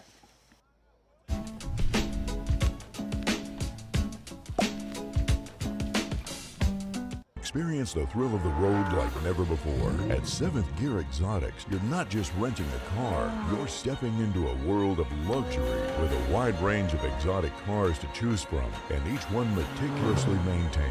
We're ready to deliver an unforgettable experience, whether it's a special occasion or just because you want to feel the sheer power of a roaring bull V10 under your control. We're here to make it reality, so why wait? Book your dream car today with 7th Gear Exotics. See it? Can we see a dinosaur? Say it. Hey Google, take me to the Natural History Museum. Display it. That's tech, according to the 2024 Nissan Rogue. And we are back with 1:43 left here in the game. Your score, Chaos 32, Crush 6. Crush lining up for a second down here. Empty backfield, Tyler Pennington. Pennington going to drop back, looking to pass, throws over the middle of the field. Pass intended for number 8, Theo Smith, but got the lockdown there by number 1, Tevin Redmond, as he pulls the straps down and locks himself in. Yeah, Pennington's just trying to throw the ball up, make something happen here. You know, they had that success on the touchdown with that slant route. Yeah. I don't think I've seen a slant ran since then. Yeah, you would think with the big play there that it was the momentum would carry, but yeah, I feel like maybe they're trying to open the playbook up just a little too much. I mean, I off of that, and it's like, you know, if you got to stick kind of with what's working and make them figure out what you're going to do next. You know what I mean? Unfortunately, if you just go right back into the same old stuff, they're just picking it apart all day. Yep. Empty backfield again for Pennington. Pennington dropping back, scanning the field, getting some pressure. Throws across the middle of the field. And that was almost intercepted by Tevin Redmond. Yeah, receiver's got to know. He sees that. He's got to come back and deflect that. That was too close to interception. Double coverage there, too, by Redmond and Khalil Thomas. Could have went for the check down there. It looked like Keyshawn Mitchell was open just 5 yards shy on the route tree there.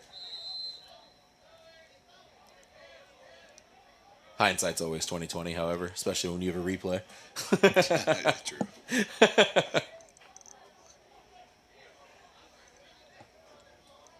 So brings up 4th down. They're going to go ahead and punt.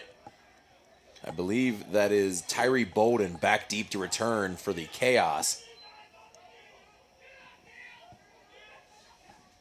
Bolden just going to go ahead and barrel through the 2-man. He's going to get brought down there by number 3, Dale Hathaway.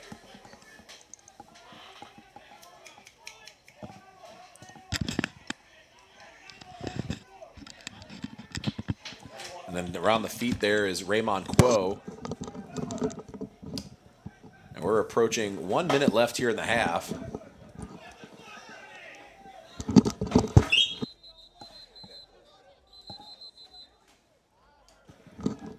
We're going to still have some clock issues here. So the play before we had Crush was trying to get the Chaos a little confused there and ended up getting away with one too many players on the field. I see that. And lined up offside. So unfortunately, it really doesn't matter at this point in this game, but got away with one there. Yeah. Yeah, on the replay, it was easy to see. Yeah, he wasn't even set either. I mean, he just barely stepped on the field before they threw it. Thomas looking for an open man downfield. Throws it out of bounds there. Pass intended for Zay Buddha. Definitely not what we want to see. Dale on the ground. He's hurt. Yeah. Saw him go up, went to make a play on the quarterback, and he kind of hung on to him a little long, like he was trying to hold himself up. Let's take a look there. So, yeah, goes through McCombs, grabs a hold of Keno, and we get a... I think he might have got his knee in him. Think so. Oh, did he get hit in the junk? No, I don't know. Maybe. He might have gotten a knee up in his groin area for sure, but it's hard to tell from the angles that we have up here in the booth.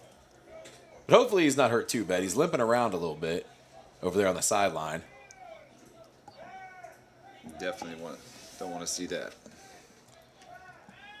So we had drop back there. Thomas steps up into the pocket, and that is caught. Zay Buddha, number 13, throws a man off of him.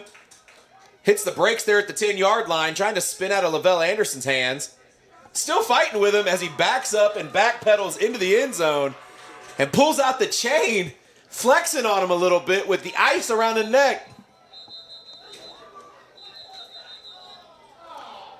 And we're going to get a flag. Excessive celebration. Sideline warning. I was going to say, if it was excessive celebration, the ref was jealous he ain't as iced out as Zay is. Yeah, that's a good call. We're approaching way too many players out there on the field. The beautiful, beautiful play there. And what a great effort, too, by Buddha. I mean, he sees what's going on here. Anderson could have got him right there, but he hit the brakes and just fights with him for 10 yards before just eventually backing up into the end zone and just playing, hand fight the whole time. It's a great effort. So for the most part, Crush has done a decent job today on the 2-point conversions. Let's see what they do here.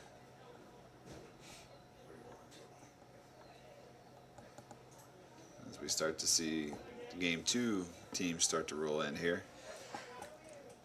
Got the Explorers gathering up here at the stands. They're going to go for the one extra point here. Lined up on the 5-yard line.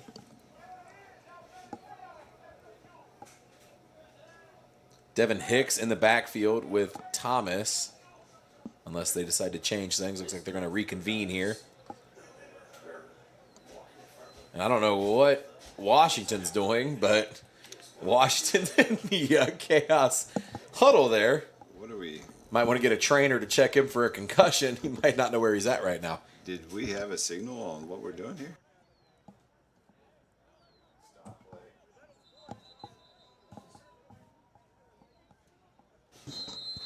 A little confused up here, folks, on what's going on in the field here. No signal from the officials. They have a stop of play. We'll get ready to go again here with the extra try. And so it's just going to be Devin Hicks there in the backfield with Thomas.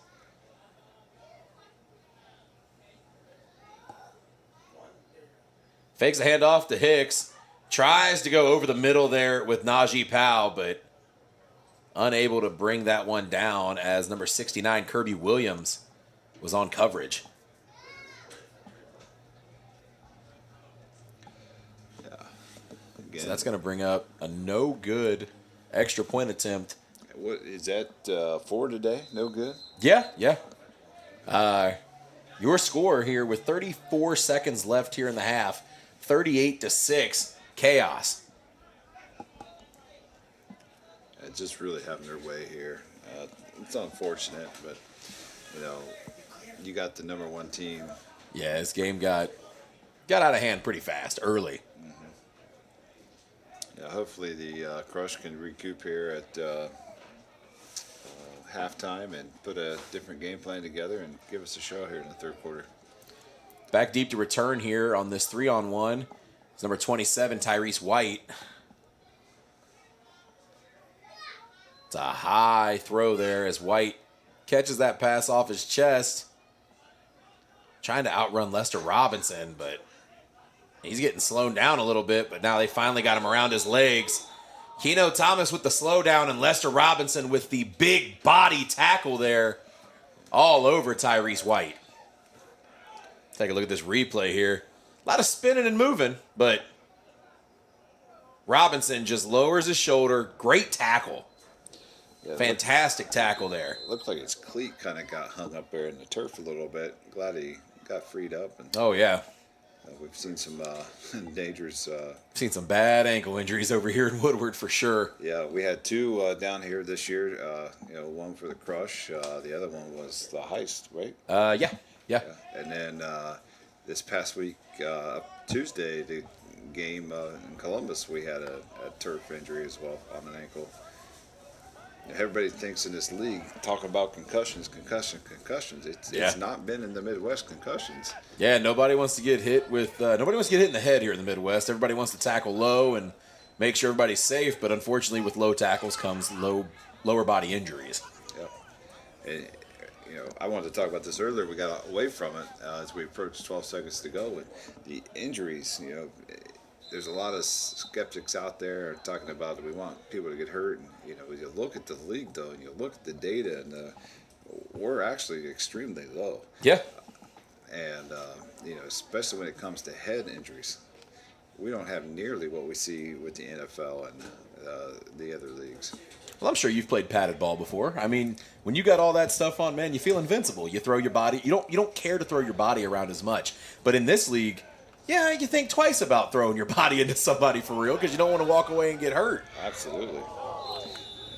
You got Bell out on the pass. Bell might have got his bell rung there for a second off the ground. I think he landed hard, may have knocked the wind out of him. That seems to be good enough, though.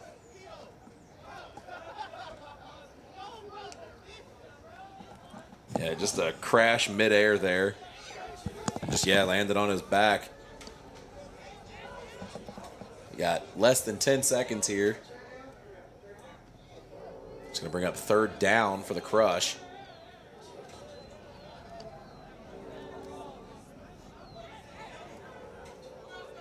And real quick, before we head into the half here, want to give a quick shout out to our merch. We got a merch website here in case you guys haven't heard. Shop.a7flcincinnati.com. Get all your, just all the merch, all of it. Hats, hoodies, t-shirts, player jerseys, jersey t-shirts, everything. Crush, Chaos. octane, the whole nine. But ladies, I think that's going to take us to the end of the first half here. Yep. Your score, 38 Chaos, 6 Crush. We'll be right back after the half.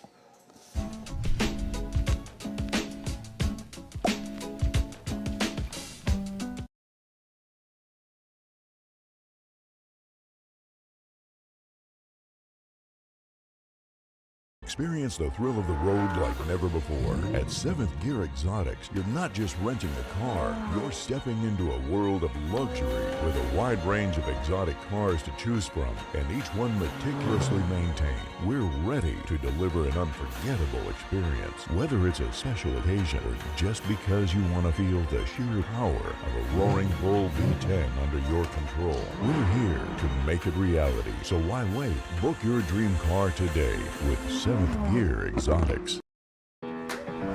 See it? Can we see a dinosaur? Say it. Hey Google, take me to the Natural History Museum. Display it. That's tech, according to the 2024 Nissan Rogue. Something amazing is happening here. Climate researchers are weathering a data storm. That's because CDW transformed their devices and infrastructure with Lenovo ThinkPads and powerful edge-to-cloud solutions, delivering faster insights and increased performance, giving them the scale to stay ready for whatever's next. Make amazing happen. Lenovo and CDW. Something amazing is happening here. Inventory is practically moving itself, quickly and securely. Classrooms are getting more immersive. Data is powering insights and imagination. CDW partners with you to get the most from your technology. We work with you to plan it, build it at scale, and manage it, so you can do amazing things. Make amazing happen. CDW.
Be creative.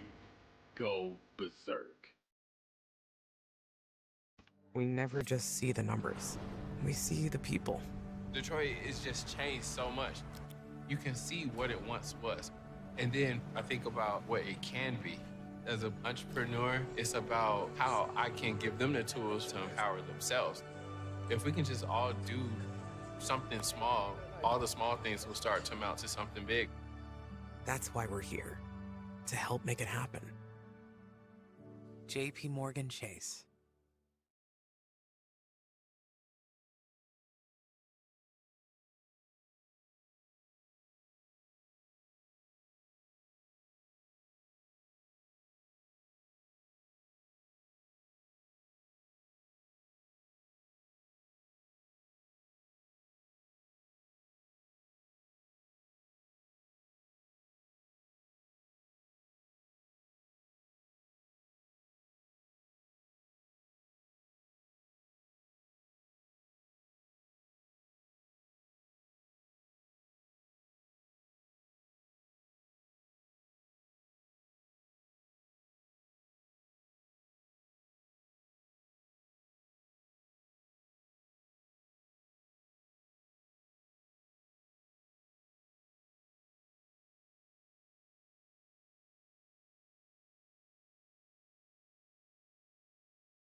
Where could reinvention take your business?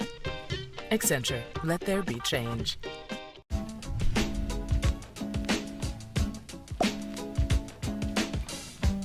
Experience the thrill of the road like never before. At 7th Gear Exotics, you're not just renting a car, you're stepping into a world of luxury with a wide range of exotic cars to choose from, and each one meticulously maintained.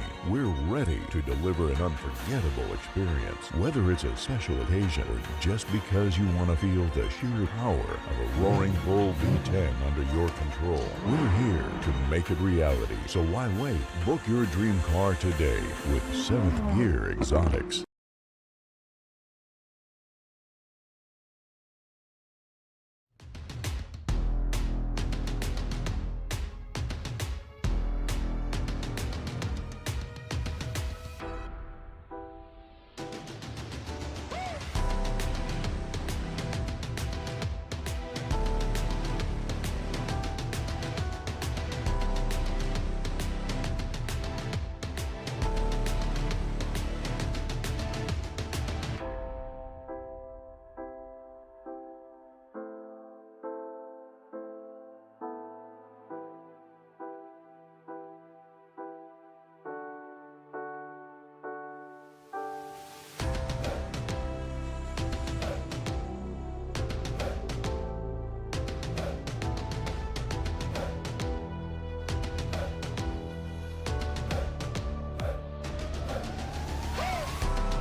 Experience the thrill of the road like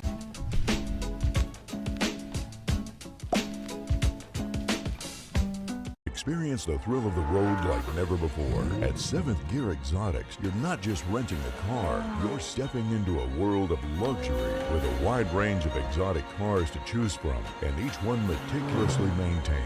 We're ready to deliver an unforgettable experience, whether it's a special occasion or just because you want to feel the sheer power of a roaring bull V10 under your control. We're here to make it reality, so why wait? Book your dream car today with 7th Gear Exotics. See it? Can we see a dinosaur? Say it. Hey Google, take me to the Natural History Museum. Display it. That's tech, according to the 2024 Nissan Rogue. Something amazing is happening here. Climate researchers are weathering a data storm.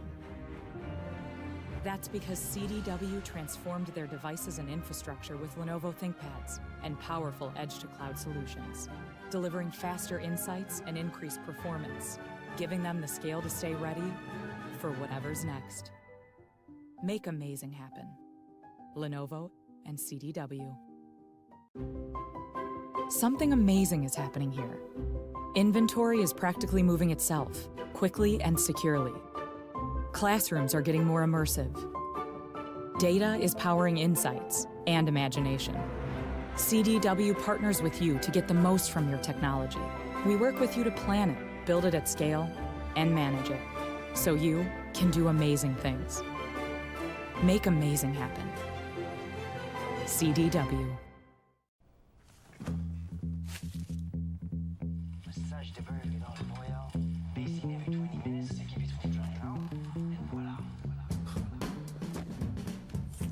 This is gonna taste all right.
Be creative.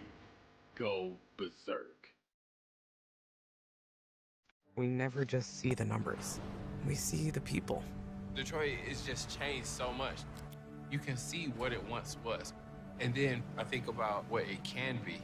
As an entrepreneur, it's about how I can give them the tools to empower themselves. If we can just all do something small, all the small things will start to amount to something big. That's why we're here, to help make it happen. JP Morgan Chase.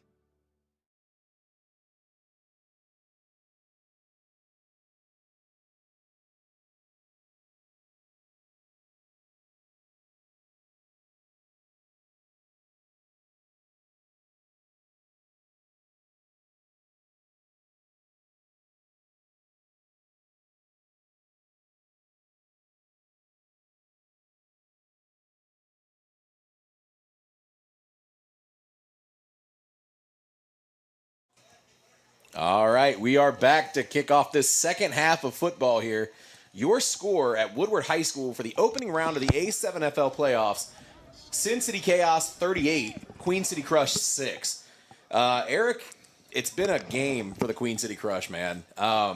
They started off super slow, multiple interceptions, a couple pick sixes, just lots of things not going their way.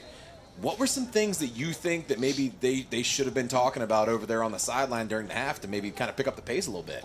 Yeah, I definitely. You're reading the defense. What are they giving you? A lot of the times they're playing a soft cover one, and we knew the slant worked on that touchdown. If we're seeing that soft cover one, get the slant, and let's see what we can get out of it. Yeah, that's definitely one thing we've got. It's going to bring up first down after the throw off. Going to be 1st and 10 from the 40. Additionally, defensively just don't quit. They're making plays. The players just not quite finishing the job. Yeah, I mean there was a lot wrong with that first half for the Crush. I'm hoping that they were able to get in there and make the adjustments that were absolutely needed. Maybe, not to make any assumptions or anything, but it did. It looked like maybe Pennington got a little sped up there, and that was what caused a lot of the interceptions. Not to take anything away from the skill of the defense of the Chaos. I mean, they've absolutely been playing their tails off. But maybe, hopefully, they were able to kind of get him to kind of settle down, take a breather, really just kind of get back into the game there and play the way that he's played most of the season, We got Seth Kosak in at quarterback for the Chaos and drops a dime right in the bucket there for Keno Thomas. Chris gets away with the late hit there on the quarterback, but I'm going to bring up a first down after a successful pass. And this is what I was talking about, too. In the second half, when they're up, they bring in Kosak to play. You get a fresh quarterback. But then Keno will go out there and he'll play receiver, and he'll do things just like that. It is a scary, scary, scary prospect when you think you've gotten away with one athlete and you got another one coming in. Yeah, that's Chaos are too deep all the way around. And you're looking out here, they don't have all their players today. No. Big May's not here today. They've got some guys that I mean, they've got the most depth, I think, in the Midwest for sure. I'm not so sure we were ready to go there. Yeah, I don't know what that was about. That's going to be a loss of a yard at least. Loss of a yard on Redmond. Good tackle there by number 90, Shane Kennedy. Kennedy's playing his tail off today, man. That guy, I think he was itching for this game. He really wanted to make it into the playoffs there with his team. He wanted to get out there and he wanted to perform and play on the big stage, you know what I mean? And absolutely. It's definitely shown in the way he's been playing individually today. Redmond's not an easy guy to bring down either, so. You talked about halftime adjustments and other things. One of the things at this point you really need to talk about is building. What can you do in this last half here that's going to build and lead you into the offseason, and it's going to allow you to develop and come back more successful next year? This Crush team is just a couple players away from being more successful. Yeah. Well, we got a good move here by Tevin Redmond, not to interrupt. Redmond doing dance moves all up and down the field, making Crush players miss. How about Vaughn getting this guy, locking him on 10 yards down the field, driving him down the field? That's just good hardcore thumping by Devin Vaughn down the field. That's what I've been saying, man. You get Quentin Vaughn out in open space, baby. It's a freight train with a Ferrari engine, man. He's going to run you over, and he's going to continue to run you over. Yep. So back to, how do we build? How do we move forward here? Crush is, as we've said, just a few players away from being extremely successful, and build on that. They've got the connection with the local rugby team. Those are things that are good attributes as we head into the offseason. Where can they continue to connect? Where can they draw some additional players from to help build this roster? So we're going to go Kosak with Redmond in the backfield. Kosak dropping back, looking to pass, getting some pressure, but unloads across the field. That's going to be That intercepted. pass, yeah. Pass intended for Quentin Vaughn, but picked off just in the nick of time there by number 0, Lavelle Anderson in the back of the end zone. It could be a spark that the Crush team needs to be able to drive back down the field and really put some more points on the board here.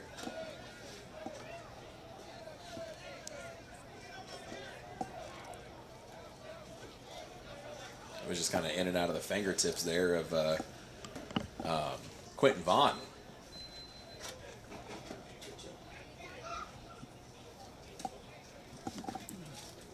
So we'll go ahead and get started here on the 20-yard line after the interception by the Crush. Tyler Pennington and company looking to make a name for themselves yet in this game. I mean, they put a touchdown on the board earlier, but other than that touchdown, it has been all red lights, essentially. Oh. Pennington coming wide. Yeah, got Pennington split wide at the bottom of your screen there. Mike Bell in at quarterback. I don't think I've seen that this year. Keyshawn Mitchell in the backfield with Bell. Hand off to Mitchell. And he is stuffed quickly. Yeah, that's Lester Robinson. That's stuffed like a Thanksgiving dinner. It's going to bring up second down. Loss of 1. Yeah, I was going to say, I mean, if they tried to go for a screen pass or something, I mean, Pennington's got some size to him. He can definitely throw a block, but yeah, he kind of just ran a quick slant route, and that was it. I don't know if that was just to throw him off with personnel, or we're going to go empty backfield. Quick pass there by Pennington to, I think that's number 6, P. Strong. But obviously, P. Strong not strong enough to get out of that tackle. That's just good scouting. Again, film study.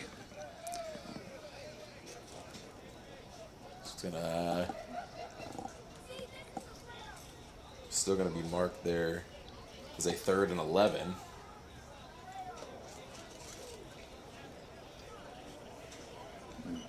Guess they must have marked him where his feet stopped chopping.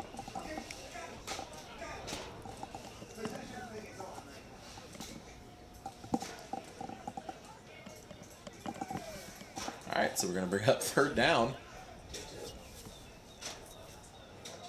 Empty backfield, trips to the right. Pennington's going to scan the field, getting some pressure by Javi Grace, throws down the field. Almost another interception there, that time by quarterback Keno Thomas. Thomas is playing safety here and just locks into the quarterback, reads it right, makes that move over to the right side of the field, and is in a great position to come up with a play. It just comes up short. Yeah, he wanted that one. You can definitely tell. He thought he had it. So I think I could read some lips down there. I think I just heard it up here in the booth. They were telling him why he didn't intercept it. He said he was too worried about getting his feet in bounds. That's why he missed it. It was close. That'll bring up 4th down. They're going to go ahead and punt back deep to return for the Chaos. Number 5, the younger Thomas brother, Khalil Thomas.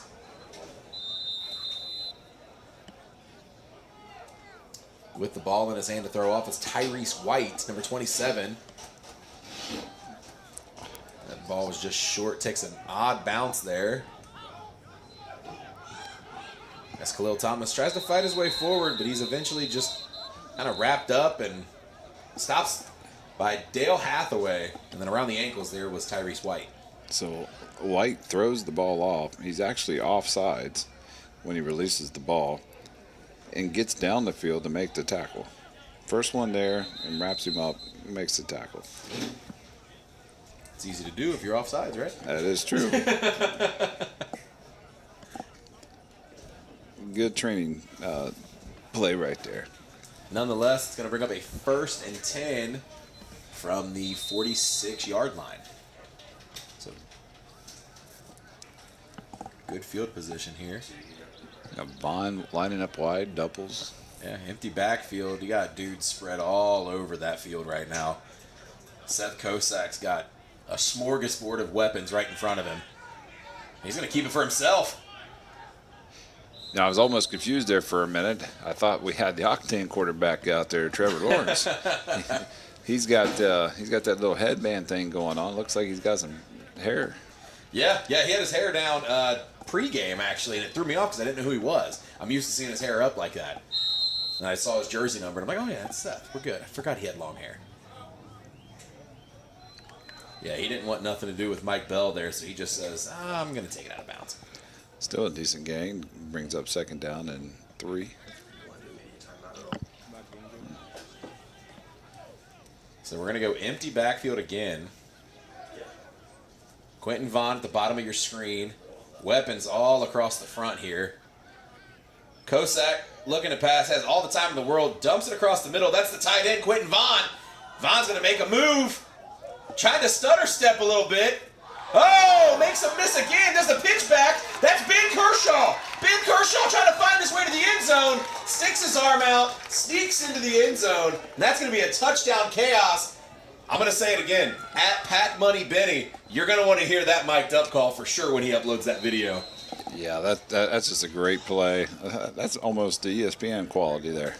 That was solid. Good awareness, too, on where Kershaw was at by Vaughn. And he had, all day to block there. Or all day just to look around in the pocket. And you just get Vaughn. That's holding up front there. Got away with.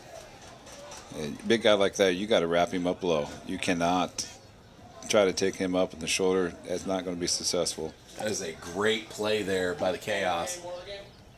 That's going to be a 1-point conversion.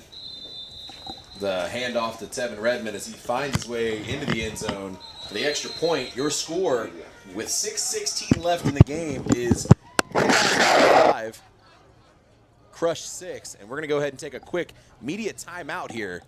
We'll be right back after a word from these sponsors.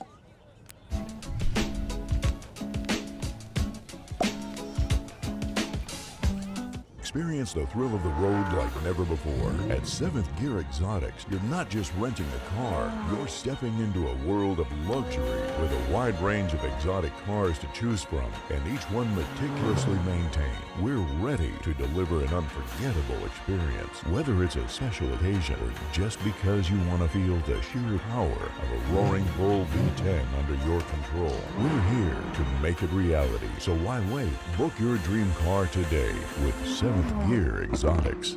See it? Can we see a dinosaur? Say it. Hey Google, take me to the Natural History Museum. Display it. That's tech, according to the 2024 Nissan Rogue.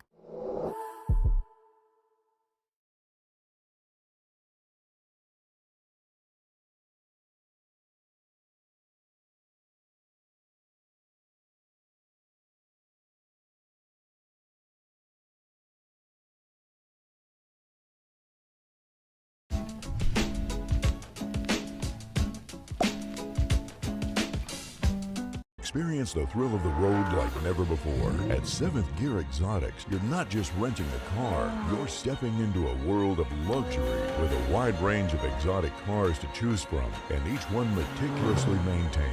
We're ready to deliver an unforgettable experience, whether it's a special occasion or just because you want to feel the sheer power of a roaring bull V10 under your control. We're here to make it reality, so why wait? Book your dream car today with 7th Gear Exotics. All right, ladies and gentlemen, we are back here with, we just got some word from the field. So the big play here by Quentin Vaughn with the pitch back to Ben Kershaw was not a touchdown, even though everybody in the booth thought we saw a signal for a touchdown. We got a radio up here that he stepped out of bounds at the 2-yard line.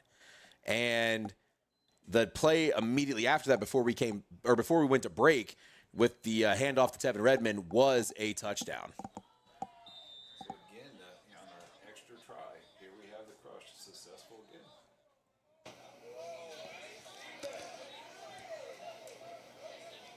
So that's going to bring up a score of 44-6 with 6:16 to go. Yeah, so that play there was the extra point that we just watched. Correct. Yes. Yeah, we're sorry about any of the confusion. There is huge miscommunication between what's going on the field and then communicating to us, unfortunately. So we're just kind of doing what what we see and what we're told in our ears. And I think the head coach for Chaos, he seems to be a little confused as well, talking to the referee. Yeah.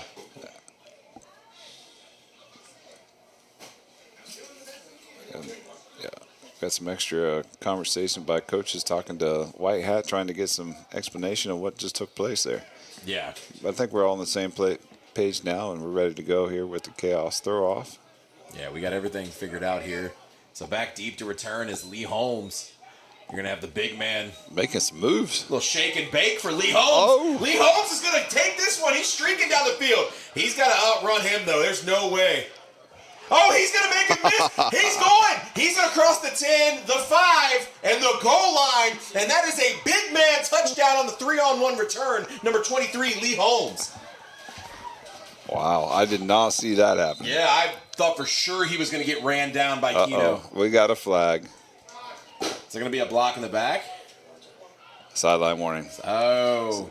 So I knew he wasn't on the field, and he came off the field. I think it was after he ran over here to do something on the chaos side. Yeah, let's see what we got here, because it's definitely on the chaos. Yeah, it's just a sideline warning. See if we can pinpoint when they might have been Khalil Thomas just standing right on the white. No, it was on the Crush. Number 1 for Crush. Crush. Crush came over, and he shouldn't have been on the field. Interesting. So illegal participation. They gave him a sideline warning instead. So the touchdown's going to stand? Or no, not going to stand for the Crush.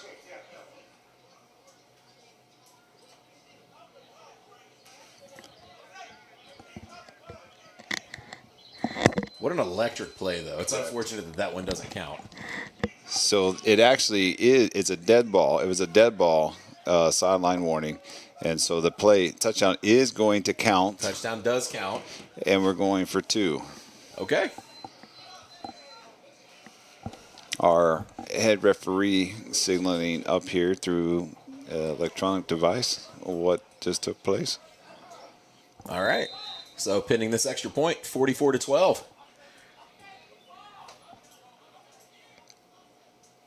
Send a man in motion. Pennington's going to keep it for himself, rolling to the left. He's going to get ran out of bounds before he makes it. And that's going to be no good.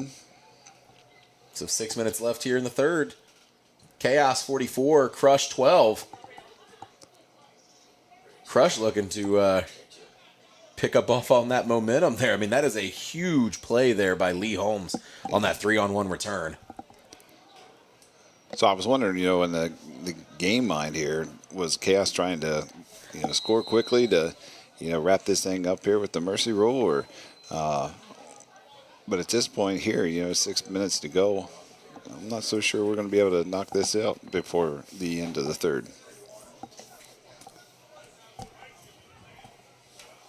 So as the Crush take the field here for the 3-on-1, back deep to return. I believe that's James Fields Jr. Yes, James Fields Jr. for the Chaos. Pennington in on the 3-on-1. Dale Hathaway closing in. I think they're going to say the ball didn't, or no, is he offsides? I don't know. We'd have to get a look at the replay there to see if he was offsides.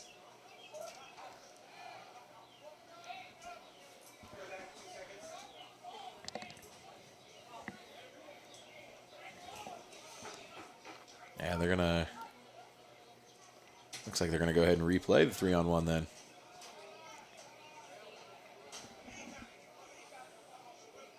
No, I don't think anybody stepped out of bounds.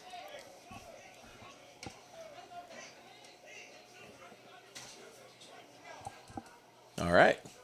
Fields going to go ahead and cross the 40, the 45. Trying to get to the 50. Finds a lane on the left. He's got to beat Dale Hathaway, and he's going to do it. That's going to be a touchdown. Chaos. Trading 3-on-1 returns. Dale's a heck of an athlete, but just doesn't quite have the speed there. Yeah, and then after, he had a lower body injury earlier in the second quarter there, so that could have had a little bit of something to do with it. Maybe Right. still nursing that. But that's going to bring it to pinning the extra point. Chaos up 50 over the Crush 12. Well, just like that, we're right back in possibly ending this thing at the end of the third.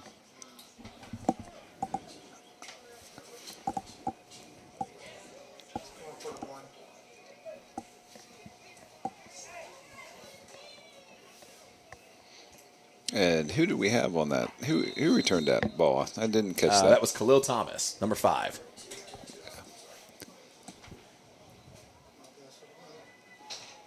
The one half of what we've been calling in the booth the Mario and Luigi brothers between Keno and Khalil.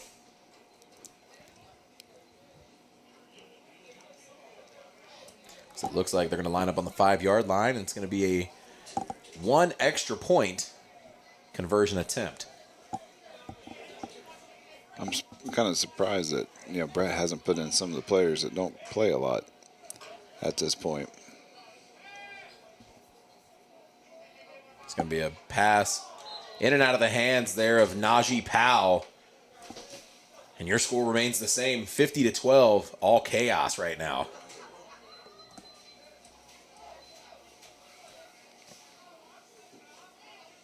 In the backfield there with Kosak was Ed Hahn, a rare Ed Hahn sighting today.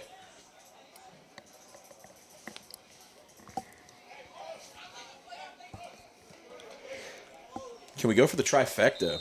Eric, what do you think? You think we can get another 3-on-1 return? Well, we don't.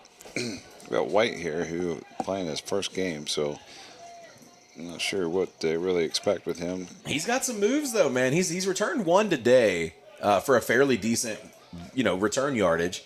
I mean, anything could happen. You know what I mean? 3-on-1s are always unpredictable in the A7FL. So let's see what we got. Tyrese White crosses the 30, beats Lester Robinson. Oh, and he just gets shoestringed there by Keno Thomas. I think that's Keno's favorite move there. Every tackle I see, he's like, I'm going to grab the ankles. You guys destroy him up top. Absolutely. I think Keno's real lucky that Robinson was able to recoup on the pursuit, because if he wasn't, I think White could have took that one to the house. Yeah, definitely made a move. Did a nice job trying to deflect the defender, but just not enough to break it loose. It's going to be bring up 1st and 10 on the 40 of the Crush with 5 minutes to go in the third quarter. Pennington and company looking to bank on some momentum here that we've gotten from a couple big plays here late in this third quarter. So interesting to see how the rest of this game plays out for this Crush offense. In the backfield is number 1, Rashawn Washington, leading the charge with a block on the quarterback keeper. Looks like the ball might have squeaked out, but did they mark him down? Let's take a look here. Oh. Unless they say his knee was down, but it looked like JT Daniels-Warren was pulling the ball out as he was falling. So that's a tough call to make. His knee was down. Didn't have possession all the way through, but yeah, that's not going to count as a fumble at all. Great effort, though, by JT. Pennington's going to drop back, getting some pressure from Grace. Throws across the field there. That is number 6, P. Strong, with the reception. Throwing it in there like a pin and a needle. Pick up a beautiful first down there for the Crush. Keep them chains moving. And keep their non-mercy rule hopes alive.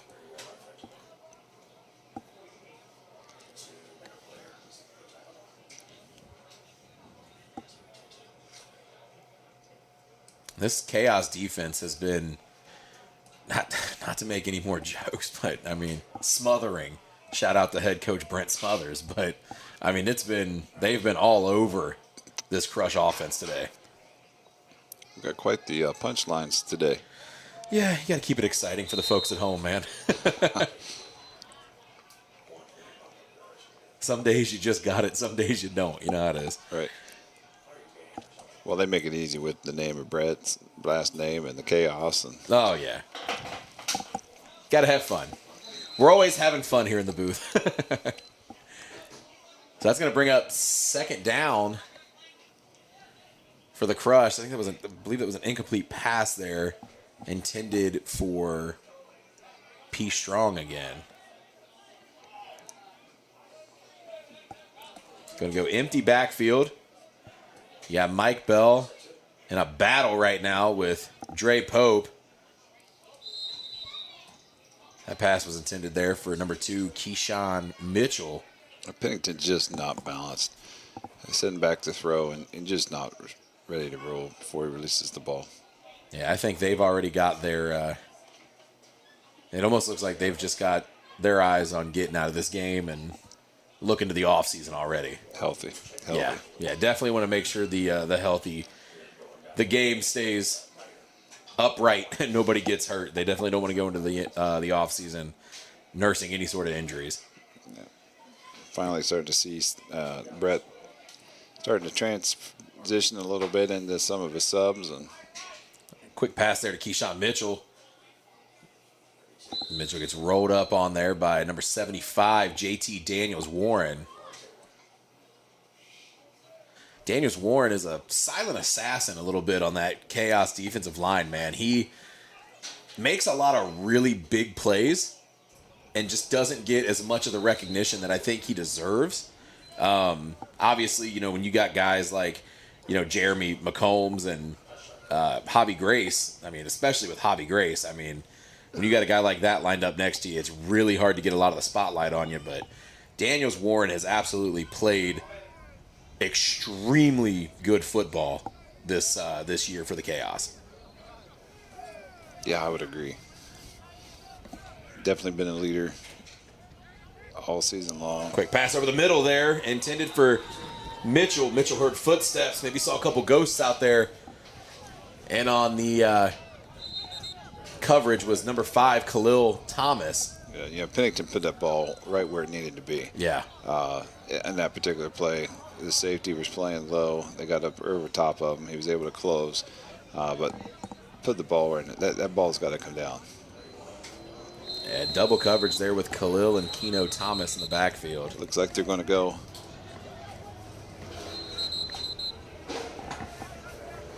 Looks like they're going to go for it here. I'm sorry, that was 4th down, so it's going to be Chaos's ball. Yeah, turnover there. We're going to go Kosak and Hahn in the backfield.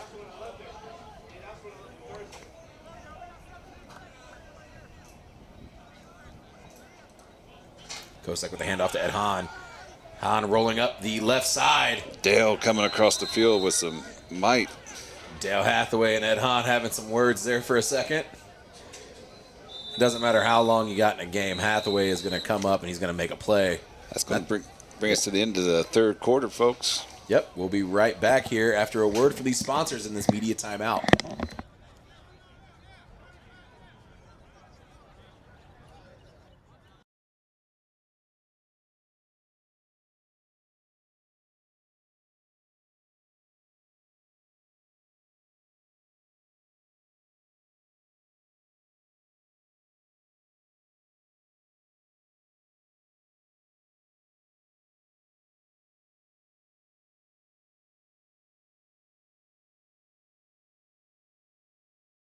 Experience the thrill of the road like never before. At 7th Gear Exotics, you're not just renting a car, you're stepping into a world of luxury with a wide range of exotic cars to choose from, and each one meticulously maintained. We're ready to deliver an unforgettable experience, whether it's a special occasion or just because you want to feel the sheer power of a roaring bull V10 under your control. We're here to make it reality, so why wait? Book your dream car today with 7th Gear Exotics. All right, and we are back here. We have one more to go here at Woodward High School in Cincinnati, Ohio. Your score, Sin City Chaos 50, Queen City Crush 12. It has been all chaos all game, unfortunately, for the Crush. And the Chaos have the ball here to start off this 4th quarter at the 45-yard line. Empty backfield for Seth Kosak. Kosak's going to drop back, looking to pass. That's caught. That's Javi Grace, number 90 in. So not only can he get after quarterbacks, but he can catch passes too. Look at that. So that's going to bring up 2nd down I think they said he was, I think they might have marked him out of bounds. I'm not so sure if, not entirely sure if that was a good spot or not, but we've had issues all day with officiating, so we'll just let that one slide.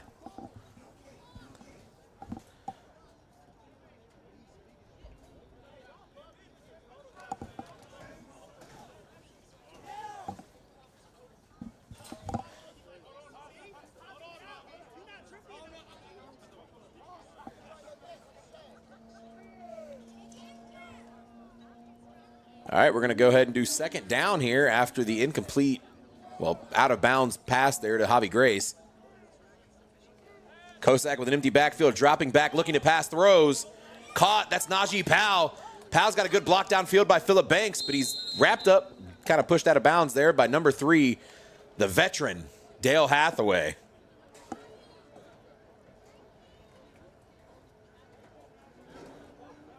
Hathaway just coming from out of nowhere, really getting after it there. That's one guy, man. We talk about Dale all the time.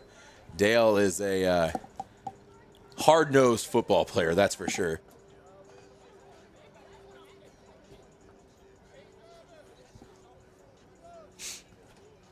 So that's a pickup for a first down there. 1st and 10 on the 43-yard line. Oh, my apologies, the 37-yard line. Empty backfield again. Kosak dropping back, getting some pressure there by Washington. Throws down the sideline. We got a toe tap catch there by Najee Harris. Are they going to go ahead and mark him? They mark him. That's a 1st and 10. Huge catch there by Najee Powell.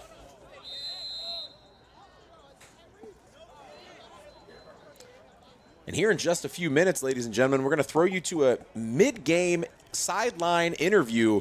We got Eric Valentine down there with Covington Heist head coach Eric Weiler here in just about a minute or so when they get ready and have things going down there on the sideline. But we're going to go ahead and watch this 1st and 10 with another empty backfield for the Chaos. Kosak dropping back, looking to pass, throws a dart across the middle. Pass intended for Phillip Banks, but that is incomplete. Kosak putting a little bit of elbow grease on that pass there for sure.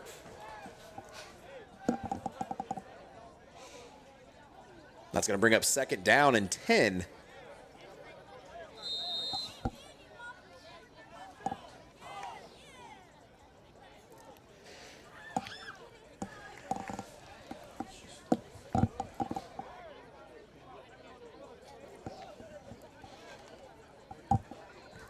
All right. So Kosak and the Chaos are looking to do some old trickery here, it looks like. 2 linemen. Buddha in the slot, catches the pass. He's got a couple men to beat and doesn't make it into the end zone, but not before being thrown out of bounds like a rag doll by number 3, Dale Hathaway.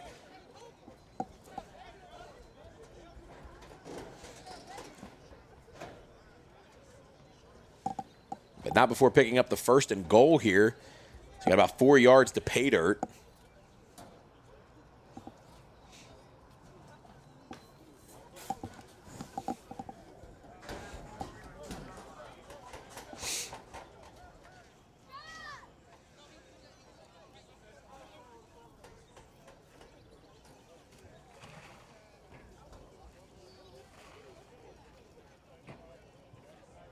We got Birdseed Jeremy Dunn, number 98, in at running back next to Seth Kosak here on 1st and goal. Kosak with the handoff to Jeremy Dunn. Jeremy's got a huge hole as he finds his way into the end zone, and that's going to be a number 98, Jeremy Birdseed Dunn, touchdown, Sin City Chaos.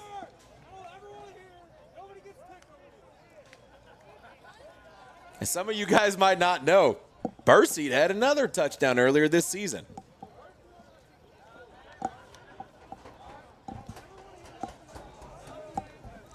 So pending the extra point attempt, your score, Sin City Chaos 56, Queen City Crush 12.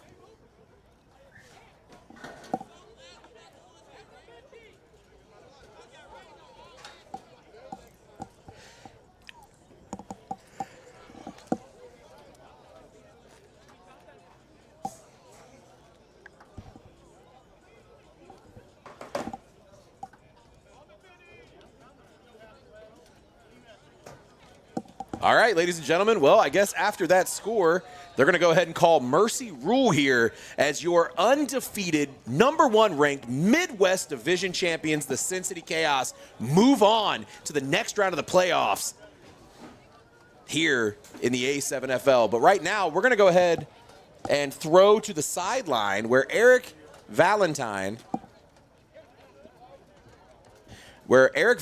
sorry about that, we had a mic cut off there for a second. Eric Valentine is on the sideline right now with Covington Heist head coach Eric Weiler. Live here from Cincinnati on the sidelines. We have coach from the Heist, head coach Eric. He's going to talk to us a little bit about his game prep. But before we just finished up here, had the mercy rule just applied in the game 1 with the Chaos finishing up with 56-12 in the fourth quarter. As we get set here for the second game, Coach, we got the #2 seed Heist versus the #3 seed Columbus Explorers. Coach, talk to us a little bit. This is an unfamiliar ground for you. This is 2 years in a row you've been #2 seed. What was it like this week as you try to prep your guys for this matchup with the Explorers? I mean, really, just what's been going on in the prep all week has just been, hey, it's playoff time. This is time that we really got to lock in and really got to come to play. We got to, because it's either win or go home. There's no next week. There's no couple weeks out here. It's win or go home right now. So we're coming in here ready to go and ready to hopefully win and go take on Patterson U. So great segue. You talk about next week. The winner of the #2 and the #3 seed are going to head to the Northeast. Talk to us a little bit about that. Kind of gave us a little nugget there a second ago. Talk to us a little more about that. How do you prepare for that? It's going to be a team you haven't seen yet, I believe. You've probably seen some videos, studied a little bit on them already. Talk to us a little bit about that preparation. Yeah, so I mean, really prep into that. We're obviously not going in blind. It's one of the teams that have been around in the A7 for, I don't think they've been around all 10 years. Maybe they have been, but I mean, we know who Patterson U is. Patterson U might not know who we are, but we're going to go up there and try to show them who we are. So, I mean, all it is going to be going in there and just prepping the week to just what we see on film.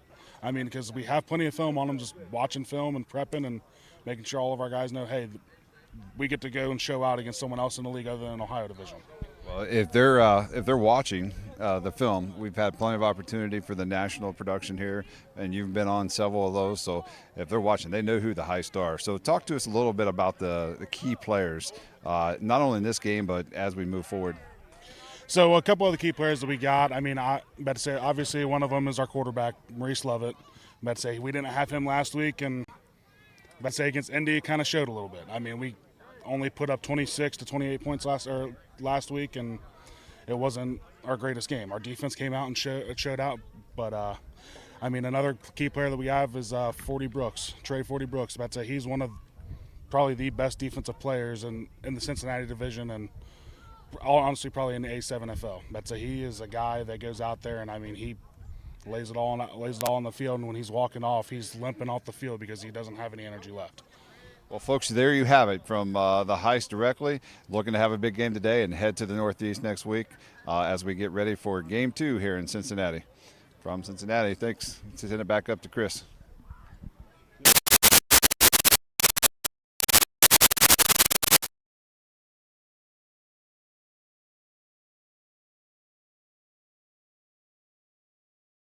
But once again, I just want to give a huge congratulations to the undefeated Midwest Division champs, the Sin City Chaos. They're looking to make another run for an A7FL championship again this year, and that's a team you definitely want to keep an eye on in this playoff. But ladies and gentlemen, for the A7FL, my name is Chris Schreiber. Thank you so much for joining us here for this first game. Get ready at 4 o'clock. We've got another one coming your way. Thanks.